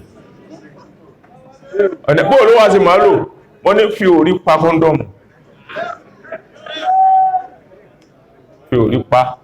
tí wọ́n bá fi orí pa kò ní tún ìyàwó rẹ̀. Mo ní sọ orí ẹ̀kọ́ nù. Sọ wá rí ti ṣẹ̀ríà àti ṣẹ̀ríà sọ nípa rẹ̀. Ó ní wípé níjọ́ kan ẹnìkan lọ bá Ànábì Muhammad sallallahu alaihi wasallam torí abẹ́rẹ́ family planning tá ń gbà yìí, ẹ má ti àgbà àmọ́ ó léwu gan kódà ní tí ń di káńsà ní ìsìn ọ̀nà dágbọ́n tí ó yàdọ̀ wa. obìnrin míì nǹkan oṣù rẹ̀ ó sì kò ní sí nǹkan oṣù mọ́ láíláí, ẹlòmíì yóò sá máa dà ní oṣù 4 oṣù 5 yóò máa ṣòfò lára rẹ̀. Èwo lèyún? Àwọn ní ọkùnrin kan lọ́dọ̀ Ànábì Muhammad sallallahu alaihi wasallam, síra náà anta tasalu wal islamu yujibu. Ó ní ọkọ tọ́kàn bá súnmọ́ òun tí àtọ̀ bá wá fẹ́ jáde lára rẹ̀ báyìí yóò wá dìde àtọ̀ ń wá dáalẹ̀ kò ní dá àtọ̀ sára bóò lórí Ànábì wa dorí kodò sallallahu alaihi wasallam. Ọ̀gá wa ó béèrè ìbéèrè kan ẹgbẹ́ Ànábì ní tìjú gan kòjọ́ kan dákan tá ń dákan ká mọ́ sí ẹ̀ẹ́ bá ní sí wọn Ànábì ní tìjú gan bá ti ń bára wá sọ̀rọ̀ yìí tí ẹ bá wo wípé àsáfà ìlàsá káì afẹ́ olú tìjú wà láyé tó ń gbẹ́sẹ̀ ọ̀gá mi gan sọ jú mo ti sọ yìí lọ sí bàbá ńlá rẹ̀ ní tìjú tó tí ò bá sọ à ní ma ó kọ́ alẹ́kọ̀ọ́ ni ẹ̀ntọ̀ wá ní abẹ́ ẹ̀gbọ́n ni ọ̀gá a ní tó bá súnmọ́ mi tó yàtọ̀ bá fẹ́ jáde báyìí yóò wá dìde ó ní Ànábì ò frank sí Ànábì ò sì bú sallallahu alaihi wasallam àtọ́dáalẹ̀ àtọ́dáanú rọ́bà sí wọ́n náà abẹ́ ẹ̀gbọ́sẹ́ ó dìde àtọ́dáalẹ̀ àti kò dìde àtọ́dáanú rọ́bà sí bí bákan náà ni n tó bí kọ́ndọ̀mù tí mùsùlùmí bá lo kọ́ndọ̀mù kò gbẹ̀sẹ̀ àmọ́ látòlùkú bí àìdíkún ilá tààlùkà ẹ má fọwọ́ ara yín fa tí ó pa ẹ̀rùn o abẹ́rẹ́ family planning àti kíníkà bí ike báyìí wọ́n fi sin alápá ó kàn rà gbé kíníkà sí ara báyìí obìnrin kò ní lóyún omi sì ní máa fẹ́ẹ̀lì yóò ti lóyún kò sì ní máa fún lóyún olóbìnrin tí ó ṣe abẹ́rẹ́ family planning wọ́n ló lóyún ní wà láì olóyún ní bá ń bá ajá nínú àtàṣe tẹ́ẹ̀sì kí ni mọ́ká ló yarí ló múra nǹkan ọkọ̀ rẹ̀ náà ló ní wàá ìyàwó wọn olóyún aláàríyàwó rẹ̀ lóyún ó gbà wọ́n bá kọ̀wé fún lọ bí tó bá wọ̀ lọ sí tẹ́ẹ̀sì nígbà tí ó ṣe bá lóyún oṣù 4 ní bá ń sọkún ayé mi ò aláàjì mo sì sọ fún yín pé mo fẹ́ mọ́ lọ mọ́ká ọdún ẹ̀yìn náà lẹ́ múra kankan ó bá ọlọ́ọ̀ lóyún ẹ̀yìn náà lẹ́ ní àbúlálà láàbí gbogbogbà náà sáá gbogbogbà sáá ó sì ti bìlífù tí ń pé wà láì ọlá òkun tó lò látùlùkú bí àìdíkùn mi látàlùkà gbogbo ọgbọ́n pátá ní ìsìlámù kọ́ àwa mùsùlùmí ṣẹ́tà bá nága ọgbọ́n mi kò ní sí àrùn ọlọ́ni wazin fi nasi pèpè fáwọn èèyàn ìwọ Ibrahim belhaji pẹ̀lú haji ìpèpè ọkàn ó ti ká haji láti gbà tí haji ti bẹ̀rẹ̀ táyò parẹ́ ẹlẹ́ẹ̀kejì ó ní pèpè gbangba tá Ànábì ṣe sallallahu alaihi wasallam inna Allaha farada alaykum al-hajja fahujju eléyìn ìpìpẹ̀ ẹlẹ́ẹ̀kejì kò sí pèpè kan fájì mọ́ láíláí ọ̀rírùn ìrun ẹyọ kan ìpìpẹ̀ kan ìrun ẹyọ kan fi masjidin yuzanu fi ẹlọ máa kírun ní mọ́sálásí tí wọ́n ti ń pèrún Abu Zarri Ànábì pé ńjọ́ kan sallallahu alaihi wasallam ó kúnnù kó mọ̀ wà nù pẹ́ sáá Ànábì wá ní Abu Zarri sọ́rọ̀tọ̀ bá kírun níwọ̀ nìkan nínú ọgbẹ́ ọlá pé léèyàn lọ́dọ̀ ọwá wọlá pé kò síyàn lọ́dọ̀ rẹ̀ ọ̀pẹ̀rún màlẹ́kà alálùbáríkà kan ó kírun pẹ̀lú rẹ̀ àmọ́tọ̀ ọba pèrún ìwọ nìkan ló fẹ́ kírun ọwá pèrún kọ́ tó kírun ọ̀hún màlẹ́kà ó kírun lẹ́yìn rẹ̀ mithlalu uhud gẹ́gẹ́ bí sọ́rí wọ́n òkúta tó dìjọ́ tó fi ga òkè Uhud ga jù lè lọ káwá pé òkè Uhud ga jù kí ní wájú mi lọ káwá fọ́ dédé òkúta tábà mẹ́wọ̀n dédé màlẹ́kà tí ó kírun lẹ́yìn yìí tó bá sí pé dédé rẹ̀ náà sí kòtò ilé pé Uhud tó kì ní lọ́nà táàlì sírò rẹ̀ wà sí fi náà sí fil hajj ọlọ́run ní pèpè hajj fáwọn èèyàn èyà àtúkà rìjálà àwọn èèyàn ó wà bá wọn wà fẹsẹ̀ rìn lówó lọ́wọ́ irọ́ ni àwọn èèyàn lówó wọn ò lówó wọn lọ hajj tó rásẹ̀ ọlọ́run ni wàhálà kulli dọ̀mírin sọ́rí àwọn tán lówó pẹ̀lú mo bísí ní bísínẹ́sì mi ò jẹun wá irọ́ ni o táwọn lè ṣe wàhálà àti rìn ní irọ́ ni o wọ́n gùn bàálù wọ́n gùn ọkọ̀dọ̀ torí pàṣẹ ọlọ́ni àtúnà min kulli fajjin amik kódà kìí ṣe pé agbègbè Mákà nìkan ó ti sáájì min kulli fajjin ní gbogbo ọ̀nà kọ́nà láyé àmìkì tó jìnà tààrà sẹ́rà ó jìnà sí Mákà ni wọ́n ní níjọ́ kan ọba àná nira ó ní ń sọ pé ó sì wá rí báyìí gbogbo olú ayé kírísítẹ́nì ló ń àrùnkùnlá gbogbo olú ayé náà máa kí a pé a fẹ́ wọ mọ́sálásí alálàájì a fẹ́ ṣàdúrà alálàájì ìlú tí ayé àti ìwà rí wà èyí ṣe bàbá yìí owó ní ìṣàdúrà kí aráàlú mi náà tiẹ̀ kán máa wá kán lọ Mákà kí wọ́n máa ṣe àdúrà alálàájì nínú ìwà nẹ́rábà kírísítẹ̀nì bàbá tó wá fún lówó yìí bàbá wọn wá ṣàdúrà bàbá kí wá fọ́gọ́jù bí ò bá ṣàdúrà dáadáa jọ náà òun náà bá jèrè asóhùn ní òkọ̀ lọ ó sì àdúrà fọ́gọ́jù báyìí àwọn méjì bá rẹ̀ ní sanwó àwọn méjì bá gbéra náà lọ ń gbà dán ẹnìkejì kú sọ ohun tó ṣàdúrà tó fọ́gọ́jù òun ló darí wálé ẹ rí pé àṣẹ ń bẹ ló ń bẹ ọ̀rọ̀ ní ọ̀rọ̀ ajé tí kírísítẹ́nì fi sọ pé àní nínú ìlú yìí àní nínú ń tó ṣe wọn sọ́ di mùsùlùmí kò kírun tó ikú ààlè torí ẹ̀ ṣàdúrà fún pé ń torí pé ti kú àwa ṣàdúrà fún kò sí ṣàdúrà fún àmọ́ gbogbo dáadáa láyé tábà lè ṣe lẹ́yìn rẹ̀ á mà sí fún torí pé ó ṣe dáadáa púpọ̀ àmọ́ òun kó sí àṣẹ ló tẹ̀ ya àtúkà rìjálàn wọ́n fẹ́ wá wọn ò wá wọn ò rìn wá wọ́n fẹ́ wá wọn ò fẹ́ wá wọn ò wá wọ́n ló wọn ò lówó wọn rìn wàhálà kú lè dọ̀ mírìn wọ́n bá wá lówó lọ́ntán náà wọ́n bí sí o wọn ò bí sí o wọn ò wá èyàtún wọ́n wá wọ́n fẹ́ wọn kọ̀ mẹ́kú lè fàájì ní gbogbo ojúpọ̀nà ayé àmì ìkìbò ti lè wọ́n dínà tó wọ́n wá sí hajji tó títẹ ilé yìí nọba àwọn tí wọ́n wá kọ́ hajji tọ́rọ ní tọ́hìr baitiya àwọn tí wọ́n kọ́ Kaaba a ní Màlẹ́kà kọ́ Ádámù kọ́ Ṣísù kọ́ Ibrahim àti Ismail náà ló kọ́ yìí tọ́hìr baitiya lè tọ́ ìfin tọ́lọ̀ wí àwọn afáwa ní èwo tó ní mọ́ ilé mi àwọn ní inú àwọn tí wọ́n kọ́ Kaaba inú àwọn méjìlá tí wọ́n kà tí wọ́n kọ́ Kaaba fáàdì kò wó kọ́ àmótúnṣe òlẹ́lẹ̀ kejìlá wọ́n nínú àwọn méjìlá àwọn méjì kan bẹ Jùrìhímù káàfìrí ní ẹlẹ́bọ ni Àmálíkọ̀ káàfìrí ní ẹlẹ́bọ ni ó kọ́ Kaaba ṣé mọ̀ pé bàbá wa Ọbásanjọ́ náà òun náà kọ́ mọ́sálásí àbí èyí ò ní wípé tí káàfìrí bá lè kọ́ Kaaba tọ́lọ̀ sọ pé ẹlọ máa sin lọ́m̀bẹ̀ ẹ máa sin mímbẹ̀ bí káàfìrí bá kọ́ mọ́sálásí ní iná àríkírùn bẹ̀rẹ̀ àmá mùsùlùmí ò gbọ́dọ̀ kọ́ sọ́ọ̀sì èyí sí ìyànjẹba tó bá ṣe pé torí ń dáwí ní kírísítẹ̀ náà òfin kọ́ mọ́sálásí mọ́ kọ́mọ́ bá àdìjà ká má kọ́ mọ́ òfin ẹ̀sìn wa ní kírísítẹ̀nì ò gbọ́dọ̀ máa mùsùlùmí lè rán kírísítẹ̀nì léèwé mùsùlùmí lè dá kírísítẹ̀nì lókòwò mùsùlùmí lè kọ́lé mú kírísítẹ̀nì mùsùlùmí lè rọkọ̀ mú kírísítẹ̀nì àmá mùsùlùmí ò gbọ́dọ̀ kọ́ ṣọ́ọ̀ṣì kalẹ̀ mọ́sálásí ní kódà ọba kọ́ mọ́sálásí 1 million ẹ̀jẹ̀ wọn kọ́ ṣọ́ọ̀ṣì kan torí pé mo fẹ́ ṣòṣèlú ọtí dọ́mọ náà ṣébi tó wà ọ̀dọ́ olójú ni wọ́n sì méjì bóyá yìí lọ́nà bóyá yìí lọ́nà èyí tó bá jọ́nà ń bẹ àjọ wa ń bẹ ní ìtumọ̀ tó ń ṣe ni láyé ẹ̀dàkùn tó lọ́lọ́ tẹ́yẹ̀ bá ń santi pátì bóòlà máa ṣe fún a lè àbí kéyò jẹ́ mùsùlùmí kéyò jẹ́ APC kó wá mọ́ lọ kàmpé PDP sáà nílé agbó ti rí nù mùsùlùmí máa ń kọ́ sọ́ọ̀sì ń santi pátì nù tí mùsùlùmí ò fi gbọ́dọ̀ kọ́ sọ́ọ̀sì nù tí ò bá sófin nú ẹ̀sìn mẹ́ òfin bẹnu ìsìlámù tí kírísẹ̀n bá wá kú gbogbo dáadáa láàṣẹ kírísẹ̀n láyé kó tó kú àtẹ́lẹ́sìn mí àmọ́ tó bá ti kú àgbọ́dọ̀ lọ dìde pé Ọlọ́run dákun foríjì ti kẹ́ni sí bó dáa lójúpọ̀ máa àlùjánnà lòun ó ní kò sí ìgbàlámbìgà fẹ̀yìn Jésù ẹ̀dá adágbàdà rẹ̀ àkólọ̀ bágbàlà ń kárí ṣẹ̀rẹ́ ẹni tó bá sí àdúrà fún kírísẹ̀n tó kú yóò jẹ ìyà ṣe bí mùsùlùmí náà tí mùsùlùmí bá kú ṣe bí wọ́n ṣe wé kìpì fún mùsùlùmí àbáwọn ṣe ni kí á rẹ̀ mùsùlùmí ẹ̀dàkùn tó rọ Ọlọ́run tẹ́ bá kírun sí látán ní mọ́sálásí ẹgbẹ́ asọ́sì wa kàṣẹ wé kìpì ṣe bí wọ́n ṣe ẹ̀ka dáwọn náà dáwà dára wa àwa la àgbọ́n dàmọ́ ṣe dàmú ara wa àwọn ní kí wọ́n ṣàdúrà fún kírísítẹ̀ àdájú àjọ rí bákan náà ni ẹ̀yìn náà ṣe wé kìpì fún wa wá sí fi náà sí fi láti pèpè yàtú kàrìjálà wọ́n wà bá ọmọ fẹ́ wọn kọ̀ wàhálà kúlì dọ̀mírì wọ́n rìn ní ogun kan ní ọ̀yà tí ìnàmì kúlì fàájì àgbì gbogbo orí púpọ̀nà ayé náà ti wà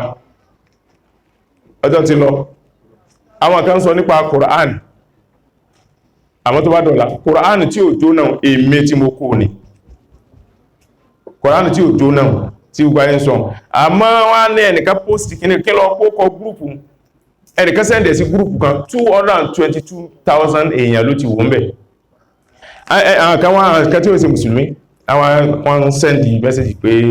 irọ́ ni plan ni àkàn ni Ọlọ́run lè protect Kùránì wọn kó mọ̀ jóná, kò lè protect wọn nípa Boko Haram lọ́tún gbọ́. Bọ́ bá dọ̀la ìdápin ẹran militi àásọ̀ ń pa rẹ̀. Wàláhì èmi tí mo ti kó ní bó bá wá sí pé plan ni ọlọ́mọsá ìmú mi. Wàláhì plan kọ́ Kùránì tí ń jó mi lọ́wọ́, mo gbá Kùránì mú báyìí, ooru iná ń bẹ lára rẹ̀, Kùránì ó sì jóná. Ibi tí mo gbé ẹsẹ̀ lé bàtà mi fẹ́ lè yọ, Kùránì ó sì jóná. Ẹ̀rí ẹ̀fí iná tí ń jó tí ń ṣe fìfìfìfì mẹ́ èmi tí mo kó Kùránì méjèèjì ni. Mo fẹ́ kó mẹ́ wọ́n ní Kùránì máa ń bẹnu mọ́sálásí wọn. Mọ́níjà ni Ọlọ́run fòkù sẹ́yìn ẹni tó ní Kùránì nù. Kùránì máa ń bẹnu mọ́sálásí, mo ní Kùránì rẹ̀ àmọ́ ibẹ̀ wá gbóná, mo ní kódà bí ìbá kù sí rẹ̀. Kùránì mẹ́bẹ̀ ni ẹja dìbẹ̀. Mo kàn fà lẹ́kún ni, mo sì wọlé báyìí tí mo wọ́ bẹ̀. Ó jó fáànù yọ sí ní jábọ́, gbogbo àgànná fọ́, gbogbo táìlì fọ́. Ọ̀gangan bí tí Kùránì dé lórí báyìí, rọ́ọ̀gì rẹ̀ ò sì jóná. Mo ṣe dé báyìí, tí ẹ mọ̀ pàdà tí fẹ́ràn ti ń ká mi. Mo ní, kí ni ó yẹ kẹ́ ma bá ń ká ní o? Àṣà ti ń ká. Rídíwánù ó ní fọ́tò tó ń kàn yà mí lásán yóò tó mi, ó yẹ kó máa ká mi ní. Kùránì ní ẹni ẹ̀, mo bá nìgbà wà ní Kùránì ní sẹ́, mo ti gbé báyìí, ewu ló kàn gbàdà lórí Kùránì. Páálí rẹ̀ ò jóná bèlè ìwé ọ̀rọ̀nù rẹ̀. Kùránì ẹlẹ́ẹ̀kejì, wọ́n ti lò ó, bẹ́lẹ̀ ìṣerí, bóná ṣe rí ní kíní ẹ̀yìn rẹ̀ ti rọ ayá báyìí. Ṣé kọ́lọ̀ ó tún mú gọ́ọ̀mù wá kó wá lẹ́ni? Àbí wèrè ń ṣe yìí ni? Sáwà ní Ọlọ́run dákun súpà gùlù bá mú, èló náà ń ta Kùránì, pé ó wá ní kíní ẹ̀yìn rẹ̀, ṣé bẹ́ẹ̀ rí kíní Kùránì tá ti lò tí kíní ẹ̀yìn rẹ̀ sí, ṣé kó mọ̀ sí ni? À ń lo orin gbó débi páálí. Bí kíní ẹ̀yìn rẹ̀ ṣe wá sí tóun, àsán pé kò tí ìjábọ́ ló súnmọ́ Kùránì, Kùránì sì gbà náà lẹ́kùn jóná. Wọ́n ní kíní kan, wàláhì, tàláhì, bó ṣe rí ni. Torí dé èyí Mùsùlùmí ẹ múra, tẹ bá gbọ́ pé wọ́n gbẹ́sàrí wà báyìí wọ́n ka òkun bẹ́ kò ra wà láì ṣùkú káàkiri Mùsùlùmí ni. Ẹ sọ́ra yín, kò jí bá ń lọ. Naam, sadakallahu al-aliyyil azim. Láàdá tafsiri wa Ọlọ́run bá mú bá Ànábì Muhammad. Orí tó pọ̀ Ọlọ́run bá sí mú sí Tijani àti Sheikh Ibrahim Niasse. Radiyallahu ta'ala anhuma. Ẹ jẹ́ kí a ṣe ìgbọ́já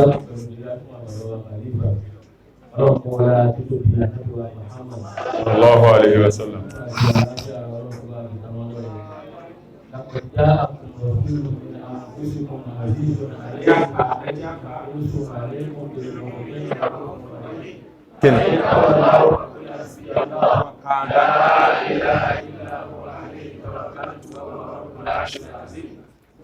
Bismillahirrahmanirrahim.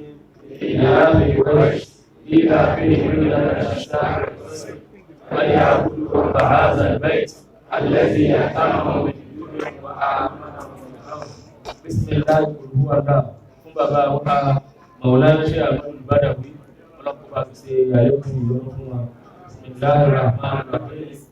Allahu Akbar. Allahu Samad. Lam yalid wa lam yulad wa lam yakul lahu kufuwan ahad.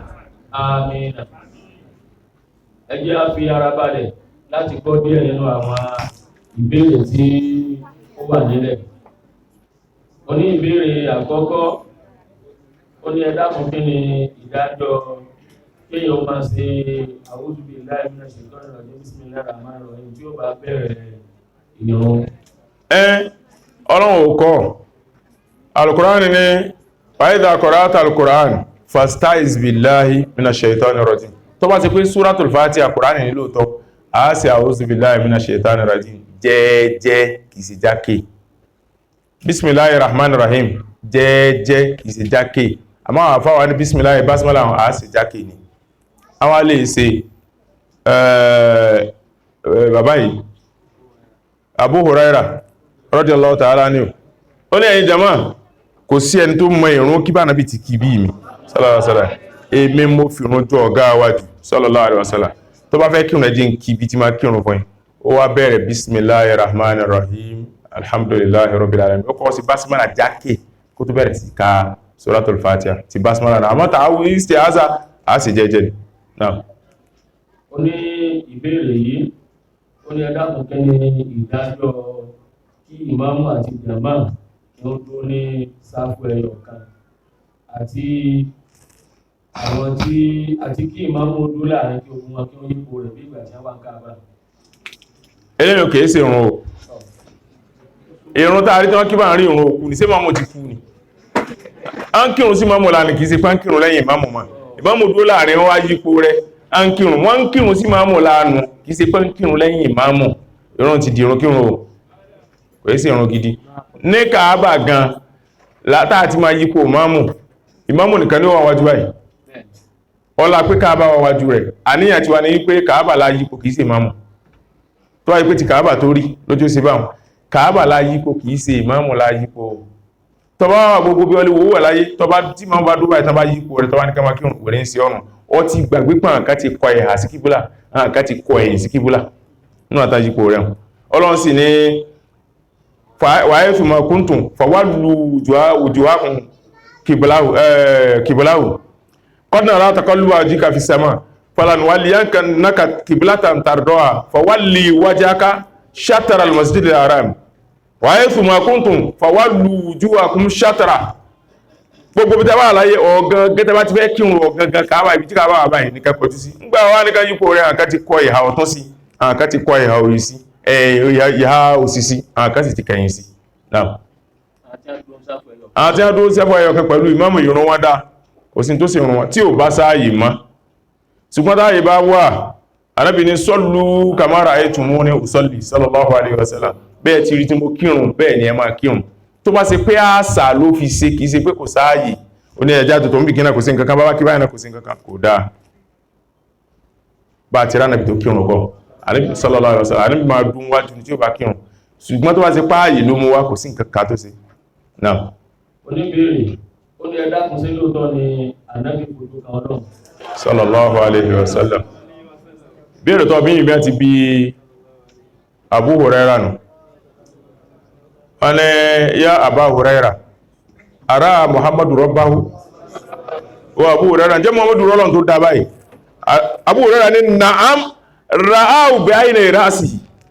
sallallahu alaihi wasallam kí ló ń sọ ẹ̀yìn ojú kẹ́kọ́ fi rí bá ojú méjèèjì tó wà lórí báyìí ló fi rí Ọlọ́run sallallahu alaihi wasallam àwọn kan ní kò rí ẹ̀rí tí wọ́n mú wá tàdísì sahih náà sì mú wá tàbí sọ pé kò rí yìí tí ń bá ń sọ iná sahih ní àdísì tó ní kò rí ẹ máa gbọ́ Ànábì ní ńgbà tí mo gùn sánmà lọ ra'aytu naharan ó ní mo rí akérèmọdò kan wa min wara'i nahari hijaban mo rí gàgá lẹ́yìn akérèmọdò yìí wa min wara'i hijabi nuran lẹ́yìn gàgá mo wá rí mọ́lẹ̀ kan wọ́la mara sí wà dáàlì orí nǹkan tó yàtọ̀ sílé yìí ó wá ní a ní táwọn rínú táwọn bí sọ pé orínú táwọn fi ní kọ̀rọ̀ lọ Al-Qur'ani ni Allahu nuru samawati wal ardi òun Ọlọ́run ní ìmọ́lẹ̀ nínú sámà àti ilẹ̀ bóò ní kó tó ti rí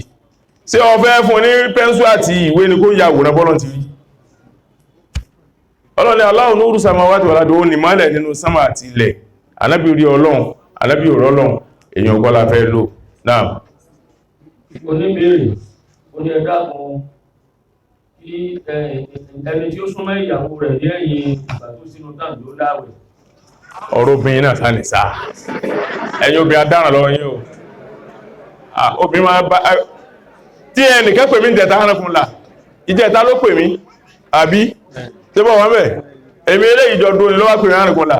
ó ní àfáàfáà mọ́ ní nàá sáà kan ti pè yín mọ́ ní rárá wọ́n làwọn fẹ́ pè yín ni wọ́n ní bóò ní báyìí nìsìn èyàn orí bí súnmọ́bìn ẹ̀ níyàwó lé o àwẹ́ sísẹ̀ ẹ̀dì mẹ́rin ni ó ní káì èyàn orí bí súnmọ́bìn ẹwà ti bára ìbẹ̀rẹ̀ àwẹ̀ ẹ̀dàkùn sẹ́yìn lè wọ́ tọ́lẹ̀ tí kẹ́ fà sákàrí rẹ̀ sí ẹ́ká tó tẹ̀ jáde kí yóò gbádùn ọkùnrin dára lọ obìnrin tọkùnrin bá rí lé jáde náà lé wèrè ń ṣe obìnrin ọ̀hún kò í ṣe tó ogun ìbá sọ fún ìjọ́ ní Ọlọ́run dá ẹyẹtí torí yín ó dá góòlù torí yín ó dá jàmbàkí ó dá torí yín ó dá tíkè torí yín ó dá ips torí yín ó dá ríbọ̀n torí yín ó dá báńgùsì torí yín ẹ̀wà máa ló ìwá sí ìtẹ́lẹ̀ fi mú ọkùnrin bá fagídí sí ọ ẹni tí ó bá sínú tán tó bá rọrùn obìnrin rẹ̀ èsì tó ṣe kó dàbí ò bá ti ìwẹ̀ dáná bàtà sí báyìí tó ó láwẹ̀. Ó ní ìbéèrè, ó ní ẹ dákun ẹni tí ń tọ̀ lọ́wọ́ tó wá rí àtọ̀ nínú ìtọ̀ rẹ̀, ìdí àwẹ̀ rẹ̀ dà. Tó bá ṣe pé lóòótọ́ ló tó dá lójú pé àtọ̀ ni ara èèyàn dìde o, ara èèyàn òdìdé o, tátọ̀ bá ti jáde lára rẹ̀ àwẹ̀ rẹ̀ ti bàjẹ́. Tí ìbá ṣe pó sùn, téèyàn bá wá sùn tó bá bá àtọ̀ lára rẹ̀ torí ìrònú, téèyàn bá ronú pa obìnrin tára rẹ̀ bá dìde tí omi bá jáde lára rẹ̀ yóò san ẹyọ kan, àbí ń wo ìyàwó rẹ̀ àbúfọ́ká ìyàwó rẹ̀ yóò san ẹyọ kan báwọn ìṣẹ̀rẹ́ àti wí. Èmi ò mọ̀ bóyá àwẹ̀ méjì ṣe ni wọ́n ń bẹ gan ni. Ńgbà tí Ànábì Muhammad sallallahu alaihi wasallam ó lẹ́yìn ọ̀dọ́ ẹ ṣọ́ra yín o, ẹni tó bá ti ní ààyè pé tó bá bọ́ra rẹ̀ tán ó lè bọ́ èèyàn kan kó lọ fẹ́yàwó mo fẹ́ sí hàn. Tí ó wá jẹ́ pé ọ̀tí ẹ̀ lè bó ẹnu ara rẹ̀ gan débi tó bọ́ra rẹ̀ tó bọ́ èèyàn, ẹ máa gba àwẹ̀ torí pé àwẹ̀ ni yóò di ọ lójú àti wòwòkú. Sáàwẹ̀ ọ̀nà lọ gbà tó tún ní àtọ̀ jáde lára rẹ̀ ó ti wá súyàn báyìí. Àwọn iṣẹ́ rẹ̀ náà ti mọ̀ pé wúyé wà, àwọn ẹni tó bá wá rí báwọn owó dáná tó bá dẹ́yìn àwẹ̀ sẹ́yọ kan ọmọ sàkàfàárà gbàtí sí pọ̀ mọ́mọ̀ mú jáde. Ó ní ìbéèrè yìí, ó ní nínú òfin ìrànyàn ní ájì a gbọ́ wípé ẹni tí ó rànyàn kí òun kan ti kọ́kọ́ lọ náà. Ó ní báwo ni ti kírísítẹ́nì tí ó rànyàn ìdí ayé lọ. Ọ̀gbọ́n ni a ní káàkiri ń bẹ náà tákọ́ Káàbà ọtún ní sáré lọ Mọ́kà náà bá rán dáadáa tó bá jẹ́ pé póòpù tó wà ń bẹ ló bá sanwó Mọ́kà rẹ̀ mọ́lọ̀lọ́ póòpù tó wà ń bẹ yìí tó bá ní Mọ́kà ya ọlọ́lá alhamdulillah ọlọ́ọ̀bá ń san ọlẹ́sàn rí ọlọ́ọ̀lọ́mọ̀rú ẹ̀sàn rí tí ó san ṣàdúrà fún dáadáa. Àwọn àlífà àbáyé mọ̀síta àárùkúnlá wọ́n sọ̀rọ̀ kan fún ẹ̀rọ ọ̀rọ̀ ń bà mí ní ọjọ́ Arafa. Wọ́n ní àwọn wà ní Arafa aláwọn pàdé pẹ̀lú ọkùnrin kan, a ní ọmọ Nàìjíríà ní Ìgbò kò sì gba ìsìlámù kírísítẹ́nì ni aláwọn wá ní bóòlù jẹ́ tó fi déyìn. A ló ní èmi ò jókòó kírísítẹ́nì nínú pásítọ̀tù mi, mùsùlùmí náà ń pè mí, gbogbo béèrè pẹ́pẹ́pẹ́ tó sì bí mi mo ti há sórí mo ti mọ̀. Sọ́rí bí gbogbo nǹkan bá bọ́mọ́ mi lọ láyé ọjọ́ àràfá ẹ̀rùn lè gbà kó bọ́mọ́ mi lọ, gbogbo ìgbésí ayé mi láyé ibi tí ti máa tó ní gbogbo tí máa ń dààmú mi láyé tó bá ti dé àràfá yìí wàláhì èmi lọ́dọ̀ ẹni kankan bá ti sàràfá ẹni tó bá dé Nàìjíríà àwọn òbí bùkátà mi dáa kó má bìíyà. Àwọn mí bẹ̀rẹ̀ náà Christian tánkẹlẹ̀ máa fún mùsùlùmí pé lọ ṣe umara àmì ò ní lọ ṣe hajj tó bá tọ̀ bá ń sàdúrà bùkátà wọn sì bìíyà. Ó dá mọ́nà má tọrọ pé kí ẹ̀sìn ó borí ìsìlámù dé ó dá náà. Ẹ̀rọ Ọlọ́run yìí ó ní láti Libya ó ní ohun tí ń wà dàrẹ́tì, ó ní ẹ dákun àwọn fẹ́jẹ́ sí ọ̀pọ̀lọpọ̀ àdúrà fún àwọn níbẹ̀, ó ní torí pé púpọ̀ nínú àwọn tí àwọn jọ ń gbé ọ̀hún báyìí wọ́n ń bẹ ní ọgbà ẹ̀wọ̀n kí Ọlọ́run kó ṣàánú gbogbo àwọn lápapọ̀. Ọlọ́run àfààní fún Muhammad bẹ̀ọ́ ọkọ̀ bá wọn ni wọ́n ṣàfọwọ́fà ní dákùnmọ́sá ìlà wọn. Ọlọ́run tí wọ́n bá ti wá kó ń bẹ̀ tó bá ti pàṣìṣe ni wọ́n ti tán ìdébẹ̀ mọ́jọ òṣèlú rẹ̀ mọ́. Ọlọ́run pópó tó lè wó fà dákùn yọ wọ́n bẹ̀. Ọlọ́run fi òtísẹ́ ńlá Muhammad sallallahu alaihi wasallam Ọlọ́run yọ wọ́n bẹ̀. Ìyà tí wọ́n wá jẹun san èrè rẹ̀ fún àmbò mi. Wọn ò jókòó ọ̀lẹ́ náà ní Nàìjíríà ò dáa náà ni. Nígbà tó ga wá ń sọ̀rọ̀ ń jò ní ó ní ó dùn gan pé ọ̀dọ̀ Nàìjíríà lẹ̀. Mo ní adúgbò pàṣípẹ̀ Nàìjíríà yẹ ọ̀dọ̀ Nàìjíríà lẹ̀. Sọ́kàwé gbígbẹ́ kẹ̀kẹ́ gbígbẹ́ ọ̀dọ̀ Nàìjíríà sì lẹ̀ náà. Mẹ̀gáàdì yẹ pàdé ẹ̀rùkọ́ pàtíkà tán lù kòkó orin àwọn ọmọ kéèkéé Nàìjíríà sì lẹ náà. ń gbà tán ṣe iṣẹ́ agbá ní tí ó mú àkọ́kálọ̀ olúmi kó lọ ká lọ sí iṣẹ́ agbá kó sáti yọ nábàlọ̀ ọlọ́dàkùn sáì làwọn àfààní Muhammad sallallahu alaihi wasallam.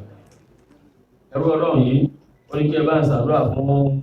sísítà ohun tí ó jáde láyé lónìí ó ń jẹ́ Basira Ṣọlá Ọlọ́run ní ó fẹ́. Ọlọ́run á jẹ́ Basira Ṣọlá mùsùlùmí ni Ọlọ́run àfààní bí ọmọ sáì kẹ ọlọ́mọ sáì gẹ dákọ̀ ọlọ́mọ tí ó jíyà ó ájí Fauziya àna ìyá Mubarak ó náà jáde láyé lónìí. Ọlọ́run wọlá pé ó ṣẹ̀sìn dáadáa ọmọlékéwì ni ọmọ gbogbo ọmọ rẹ̀ náà ọmọlékéwì ni wọ́n ó ka Kùránì ọmọ rẹ̀ náà sì mọ̀ Kùránì. Ọlọ́run yìí tó fún wa láti fi gbà á lẹ̀ níwájú rẹ̀. Ọlọ́run dápọ̀ sáì wọlá bí Kùránì ti tó dápọ̀ tí ó jíyà wọlá pé ní gbogbo ọjọ́ tó lò láyé ó ti súnmọ́ 50 years báyìí ó gbọ́dọ̀ ti súnmọ́ 50 years kò fi ẹjọ́ ẹyọ kan báyìí kó ní ìsìlámù rí gbogbo ọjọ́ tọ́lọ̀ ti dá kò fi ọjọ́ kan kó lẹ́yìn Ànábì Muhammad ọlọ́mọsá ìwòyún ọmọ alámọsá ìkẹ́ àfànàbí bí sallallahu alaihi wasallam. ẹgbẹ́ ọlọ́run yìí ó ní ẹbá ń gẹ́bà sàdúrà fún màmá àti bàbá òun ọlọ́run dá ní wọn sí ọlọ́mọsá ẹ̀dẹ́mẹ̀ wá sí ọlọ́mọ àjọ ń rápadà sí tí ó dá ọlá Ànábì sallallahu alaihi wasallam. ẹgbẹ́ ọlọ́run yìí ọlọ́run ti gbéyàwó fún bí ọdún mẹ́ta tí ọlọ́run ti gun àwọn ọlọ́mọ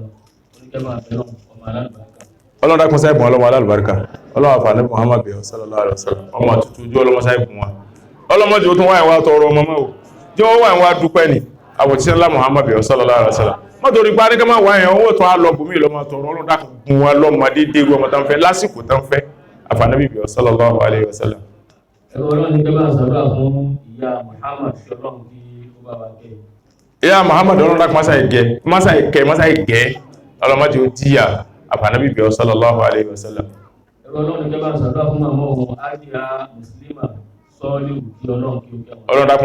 mọ́sá ìgẹ́ wọn ọlá Ànábì Muhammad sallallahu alaihi wasallam. ọlọ́run ní kẹ́bà ń ṣe àdúrà kí ọlọ́run kó forí jẹ ó yẹ kọ́ lè díjú kọ ká Yorùbá tí ìṣe èdè ìbò ìwọ́tọ̀ kọ́lá ó dàbí ọba kọ́dá ọyẹ kọ́ ríkà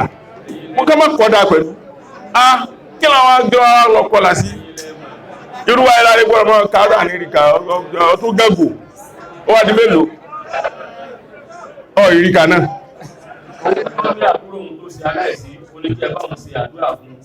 ọ sí wá ríkà ní ìsìn ara rẹ̀ balẹ̀ tẹ́lẹ̀ ọlọ́run dákun sẹ́ fi orí ti àbúrò rẹ̀ tó sàìsí àbòtíṣẹ́ ńlá Muhammad sallallahu alaihi wasallam ọlọ́run dákun sẹ́ forí ti o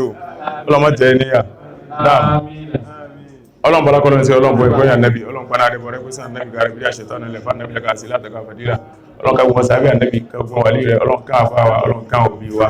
ọlọ́run fi òtíṣẹ́ ńlá Muhammad sallallahu alaihi wasallam fún ọmọ bàbá àbátá àjọ ń ṣe tafsiri ní ọlọ́run dákun dáyìn láàmú àgbáyé ọlọ́run dákun tí ó bàjẹ́ ò wọ́n fi yẹn ráre wọ́n sì pa yín nísìn ọlọ́mọ fọ́fọ́ sẹ́yìn àfihàn nẹ́bí Muhammad sallallahu alaihi wasallam àwọn àfáà wa tàjọ wà níhè ọlọ́run dákun mọ́sá ìdúró tì yín ọlọ́mọ fara ní mọ́dáyìn láàmú ọlọ́run nẹ́bí Muhammad sallallahu alaihi wasallam ìbílẹ̀ tí ń bọ́ ọlọ́run ọlọ́mọ tu ibẹ̀ mọ́ yín lọ́wọ́ ọlọ́run àlékún àgbéga mọ́sá ìṣe fún yín gbogbo yín ní tí ẹ wà náà tó ṣe pé yín náà mú bìkan lọ́rọ̀ tẹ́ǹsì tafsiri bìkan ọlọ́run àfà nẹ́bí Muhammad sallallahu alaihi wasallam ń tẹ́ sọ tọ́lọ́run fi kàn yín ọlọ́mọ jẹ́ sọ ń tẹ́ sọ táyé òfin kẹ̀yìn sí ọlọ́run dákun jẹ́ sọ gbogbo bí ẹ bá dé láyé ọlọ́mọ gbé yín dání àti lẹ́yìn ọlọ́run àti tànàbí ọlọ́mọ sáì bùn yín ayán ọlọ́run nẹ́bí Muhammad sallallahu alaihi wasallam gbogbo àwọn ọ̀dọ́ ọlọ́run ti bùkátà wò bíà ẹ̀yin ìyá ọlọ́run gbàdúrà yín ẹ̀yin bàbá ọlọ́run bíà bùkátà yín gbogbo ẹni tó wá láti jìnnà ọlọ́run dápáyà ìṣòro jìnnà fún ẹni tó wá láti tòsí ọlọ́run sọ̀rọ̀ tòsí fún àwátẹ́ wá bá orí ìgbélé ọlọ́run sí fún wa àti orí tòsí àti ti jìnnà àti ìgbélé ọlọ́run dápáyà ìṣẹ́kárí gbogbo wa ọlọ́run nẹ́bí Muhammadu sallallahu alaihi wasallam Ìgbò Yorùbá Haúsá àti gbogbo ọ̀nà tó wà Nàìjíríà má fi ẹnìkan tẹ ẹnìkan mọ́lẹ̀ ọlọ́run dákun má fi ẹnìkan yẹ ẹnìkan jẹ ọlọ́run dákun má fi òtíṣẹ́ ńlá Muhammadu sallallahu alaihi wasallam ká máa lérè ẹni kékeré kiri ká máa parẹ́ ní ọlọ́run dákun sáyẹ̀ bá dẹ́kun rẹ̀ o kí a máa káyà sókè ká máa nàgà wọ́ kán ọlọ́run dákun sáyẹ̀ bá dẹ́kun rẹ̀ ọlọ́run nẹ́bí Muhammad sallallahu alaihi wasallam àwọn ajínigbé ẹmọ wa yí báyìí lẹ́mọ wa ọlọ́run dákun sáyẹ̀ làwá pẹ̀lú wọn ọlọ́mọdé àkóso wọn àti wọn wà lọ́wọ́ báyìí dákun sáyẹ̀ tún wọn lẹ̀ alájúsùbí ànẹ́bí Muhammad sallallahu alaihi wasallam gbogbo àti wọn kéwú nìyí ọlọ́run dákun sáyẹ̀ sí wọn lọ́gàá ọ̀gá yẹn lọ́ba sí wọn nínú owó nínú ọlá nínú ọmọ nínú òkò ọlọ́run dákun sáyẹ̀ sí wọn lọ́gàá ọlọ́run jọ san ọjọ́ fáwọn òbí wọn jọ sanjọ́ fún ilé kéwú wọn yìí ọlọ́run ànẹ́bí Muhammad sallallahu alaihi wasallam ọkùnrin nínú wọn ọlọ́run jẹ́ olóko níyàwó alálùbáríkà ọlọ́run jẹ́ obìnrin alálùbáríkà má jẹ́ fẹ́ àgbọ̀n sí ìyàwó náà lágàn ọlọ́run jẹ́ ó jẹ́ pírẹsidẹ́ǹtì obìnrin nínú wọn ọlọ́run dákun yà wọn ní àgàn má sì jẹ́ wọ́n fẹ́ àgàn ọlọ́run má jẹ́ ó dààmú ká tó lọ́kọ ọlọ́run jẹ́ àwọn ló jẹ́ fẹ́ sílẹ̀ ọba ànẹ́bí sallallahu alaihi wasallam gbogbo ẹni tí ń kọjá ní ọlọ́run jẹ́ bùkátà rẹ̀ bíà kọ́dà bí ó sálámà sí wa ẹni tó bá wá kí a tó sálámà sí wa ní gbogbo tí ń fẹ́ láyé ọlọ́run dákun ìṣe fún ọlọ́run ànẹ́bí Muhammad sallallahu alaihi wasallam ọlọ́run àgbọ̀ ti tóbi tó bí ọ ìbò tá a dì láìpẹ́ yìí ẹni tí ò ní ṣàánú wa wọ́n jẹ́ àdìbò fún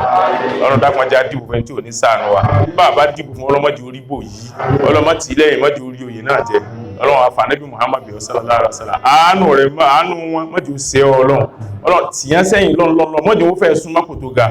àwọn tí ó jẹ́ tó ń ṣàánú wa ni wọ́n bá fi Nàìjíríà nílọ àwa náà ọlọ́mọdé à ń kàtàpá wọ́n yà alárúfin wọ́n láàrín Muhammad sallallahu alaihi wasallam ìlú máa dáa tó sí ó sì tàyàn dákùn tó sí ó tàwà ò ìlú lè máa dáa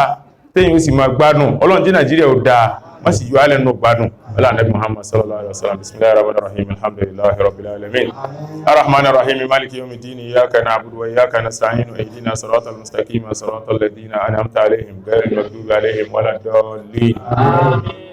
اللهم صل على سيدنا محمد الفاتح لما أغلق والخاتم لما سبق ناصر الحق بالحق والهادي إلى صراطك المستقيم وعلى آله حق قدره ومقداره العظيم. سبحان ربك رب العزة عما يصفون وسلام على المرسلين والحمد لله رب العالمين.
Hafiz.